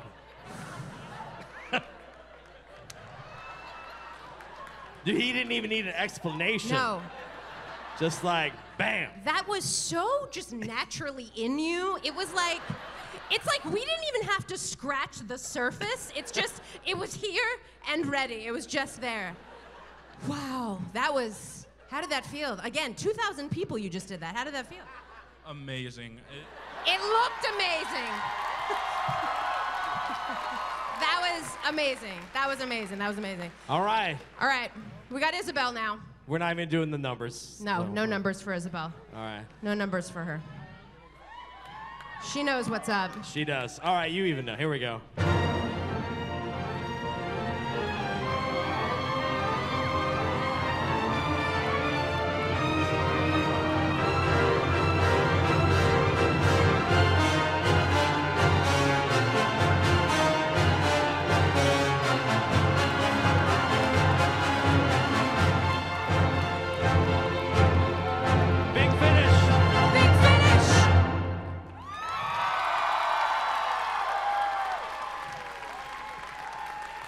Man. Now, I did not expect this to go that well. Me neither. I mean, Everyone was perfect in completely different ways. This is not how it usually works out. no. And I just want to retire now. That was so unbelievable. Again, you can't see past these rows, and maybe that's good because there's over 2,000 people in here. And that's a lot of people. Give it up for them one more time because the bravery to do something like that is amazing. So what I want you guys to step up all the way to this line right here, right in front of the X, right here. Perfect. Okay, so now, folks, you are now the judges, okay? I know. You're gonna That's vote? why I don't. This is the best part because I don't get blamed, so that's fun for us. Exactly. Yeah. So what we are going to do, we're going to put our hand over people's heads, and then you are going to yell and scream if you believe that person should be the winner. Okay. But to make you feel better, everybody is getting a prize, but there is a grand prize. There is a grand prize, but everybody's gonna walk getting away. something really nice. Yeah, so. everybody's walking away with something. All right, we are starting with you, Leprechaun. Starting with you, right over here. All right, folks, is it our Leprechaun? All right. All right. You are currently in first place.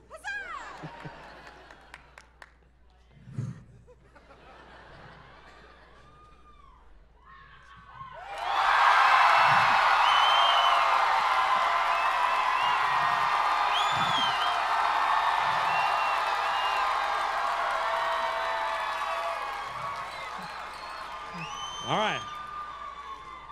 I'm so sorry. You are in second place now. Yes, you are in second place. You are in first place. Okay. It's a child, okay? This is a child.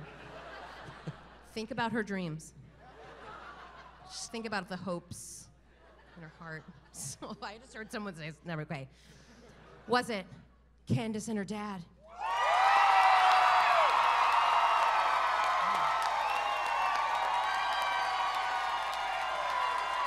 Okay. All right. Okay. I'm going to come back because that's too close to call right now. So I will come back to that. I will come back to that. Was it Pony?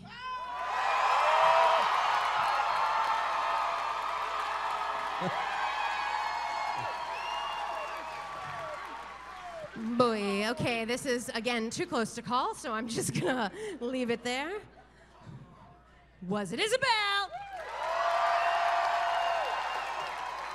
Okay. All right. It was a tough competition this year, Some Isabel. tough competition this year, Isabel. Isabel, you are in second place along with our Leprechaun. Nicely done. Give it up one more time for Isabel. All right. Okay. This is another dance-off?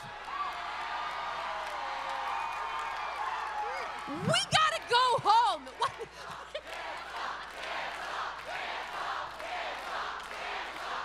Okay. Look. We literally cannot. Hey, we were gonna do it anyway. Why do you think we did? Elliot, come on. I was Sorry, trying I'm to build giving the away my suspense. secrets. All right, sorry, I was. All right. So, Leprechaun, right this way. Right this way. Right this way. All right, we're gonna let you come back three. this way. First, I'll give it up for the ladies doing a Incredible. fantastic job. Incredible. Thank you, Thank you ladies. both. All right, so for this song, it's your last chance to impress the audience. You're gonna dance to the exact same song at the exact same time. So this is the time to pull out all those dance moves. Yeah. And So this please- is your quadrant here. Yes, you stay over here. This is your sector. And just remember, fellas, if you beat the daddy with the little girl, you're assholes.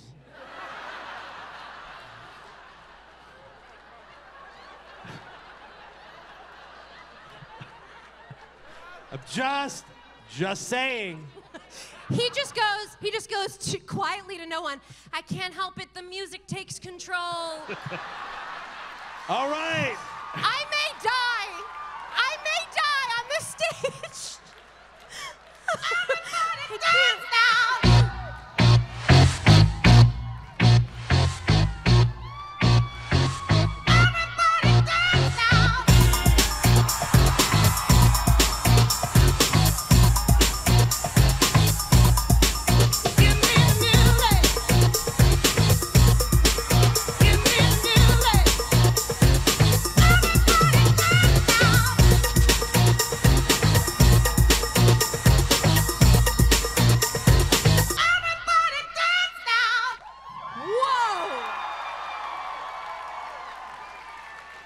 All right. Here we go. Wait. Just looking at you, audience. Do you want to see? No, you don't. Hi. Hi. It's like she's doing it on purpose. Oh, she knows. So cute. Cadence, hug. Can you hug your dad? Just give him a little hug. Oh. Yeah. You could be the cause for counseling later in life, I'm just saying. I'm getting feelings in this general area. I don't know why. All Okay. right. All right. So, folks, you need to cheer now only for one, okay? No more cheering for everybody because you like everyone, all right? That's not how this works. We got to get this night wrapped. So here we go. You can only cheer for one. Yo. Look, pal, it's the honor system. I'm not coming for ya. Lord, here we are. Okay, here we go.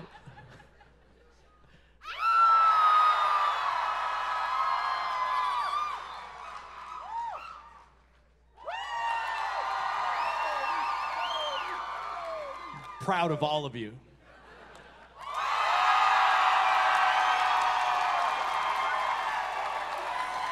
Amazing. Give it up for everybody but Cadence and her dad are the winners.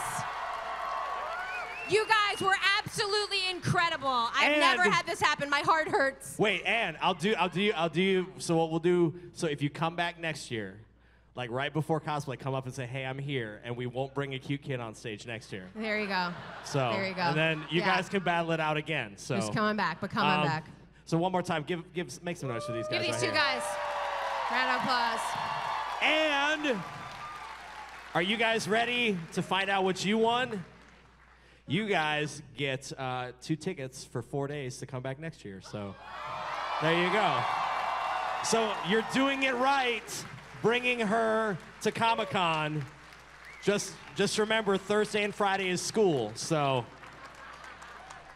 Cadence, you're the best. Dad, you're the best. Give it up for everybody on the stage, folks. Congratulations. You are amazing. You are amazing. Get on out of here this way, Thank you, guys. Right Thank this you so way. much. They'll help you out. Absolutely incredible. Oh, man. That was one of my favorite things that ever happened.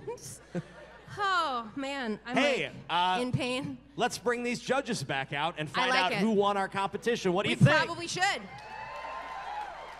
Judges, welcome back our judges.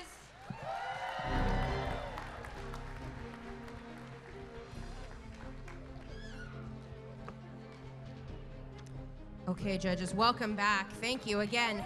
Not an enviable position at all, but we are very excited for our winners. So here we go.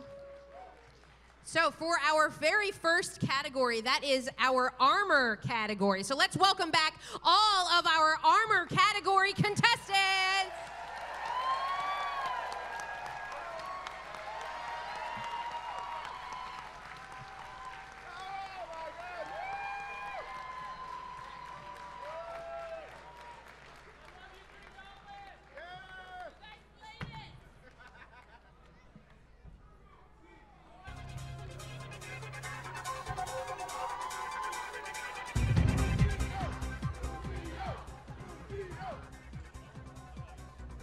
Okay, so Let's hear it one more time for all of our armor contestants. You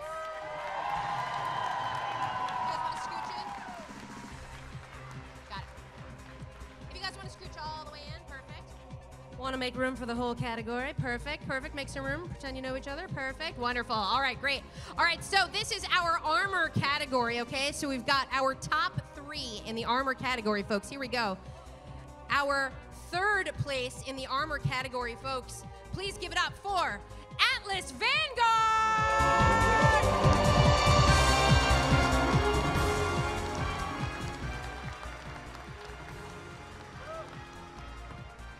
Congratulations.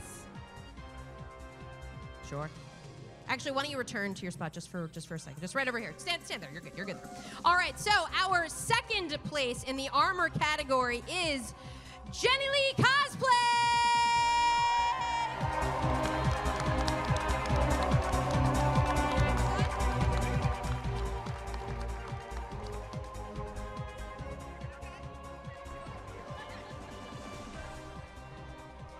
Okay. And you can step forward for me, Jenny Lee Cosplay. Perfect. All right. And our number 1 in the armor category is Jared Garcia. We shot it from the mountain tops. A star is born. It's a time for pulling out the stops. A star is born. When it hit it with a highlight, the kid came shining through. Thank you, summer category. Give it up one more time for your whole category right this way, folks. He's a hero who can please the crowd. Absolutely amazing. You can head out, folks. My armor category. Perfect. We want to make room for our next area. Yep, right this way. Wonderful. Once again, a big thank you to our singer, our sponsor this evening, Singer. Absolutely incredible stuff, I'm sure, that helped make a lot of these people's dreams come true this evening. Thank you, Singer.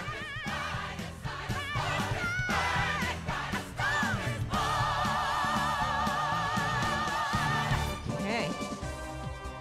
We are now going to start slowly bringing on our next category, folks. Our next category is needlework. Once again, that is our next category is needlework. Let's hear it for all of the needlework contestants.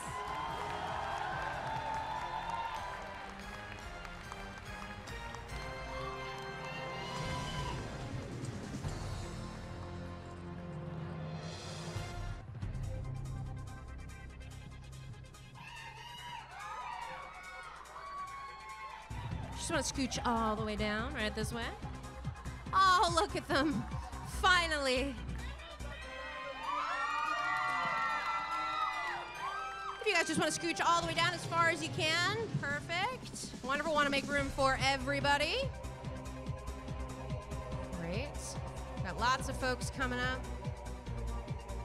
There we go. So yeah, a lot of big dresses, maybe to the side a little bit, like you're doing a prom pose. There we go.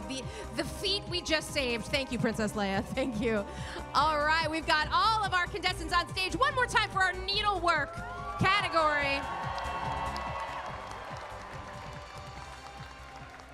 All right. Let's kick it off with our third place contestant in needlework. That is Ambrose Cosplay.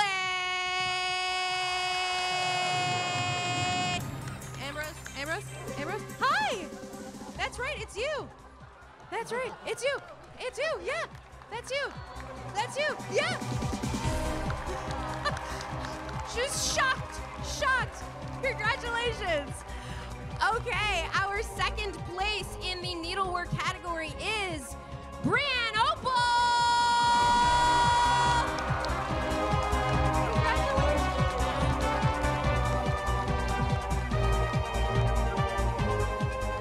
Okay, and our number 1, our first place contestant in the needlework category is Abby Cat Cosplay.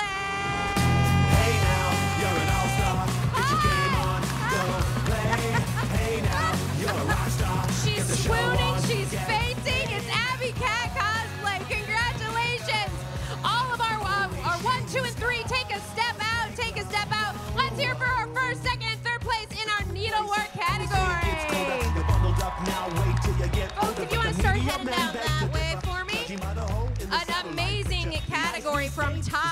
bottom. Watch out for the curtain rod. It could take you down. Be careful. Hey now, you're an all-star. Get your game on, go play.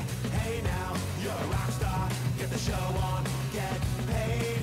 All that glitters is gold. Only shooting stars break through.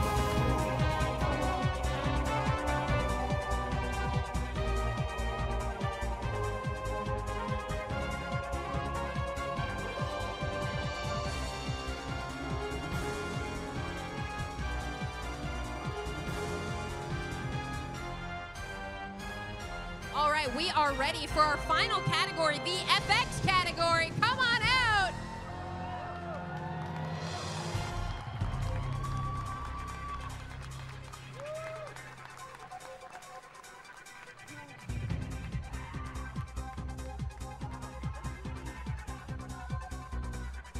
It's what we call girl power right here. And a Wookiee. You gotta get that Wookiee out here. Wonderful. Oh my gosh, you all look amazing. Okay, here we go for our FX category. Here we are. Our third place in the FX category is Millie Craft. Millie Craft, Millie Craft, Millie Craft, Millie Craft. Hi, there you are. Congratulations. Okay, our second place in the FX category is Miss Boof.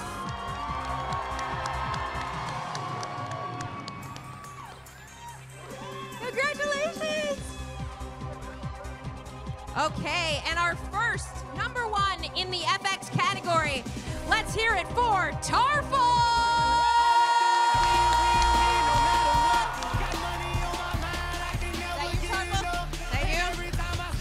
It's hard to tell by your expression. Congratulations. And they stay there, and they say yeah, and they say there. Amazing. Thank you. That is the best way to describe that moment. Let's hear it for the FX category. You folks can head on that way, please. Be careful. My Wookiee friend, whatever's easiest for you. There we are. Perfect. There we are. Okay, folks, so we're here. We are at the very end, folks. We are at Best in Show. Whew. This is what we have been waiting for all night long. How are you feeling out there, guys? Okay, perfect. Let's go. I get very nervous in this moment. I'm nervous for the contestants. Nervous. Here we go. Okay. Our Best in Show, folks. Here we are. Our third place contestant will receive $500. Thank you, singer. Thank you very much. They'll receive $500. Our third place winner is, coming all the way from backstage, is Stephanie Piper. There she is.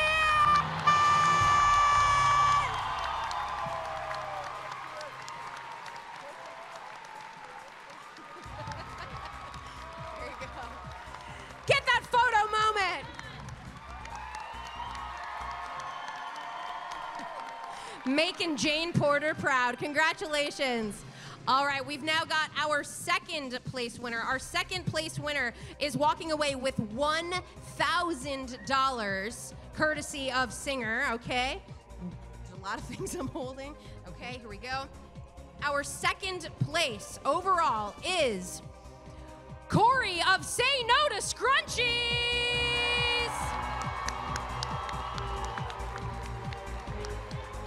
Here they come. Corey's coming.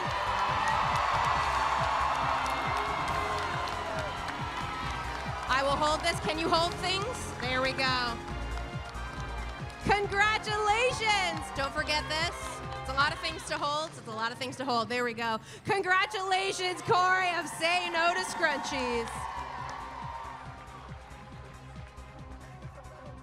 Okay, everyone, this is the big one. This is for $1,500, courtesy of Singer. I will get there. I'm going to say what's on this card, madam. Okay. $1,500 courtesy of Singer, as well as going to represent Emerald City and a possibility of going on to represent the United States in the World Championships of Cosplay. Are you ready, Seattle? Then I need you to go wild and go crazy for Artemis Wire!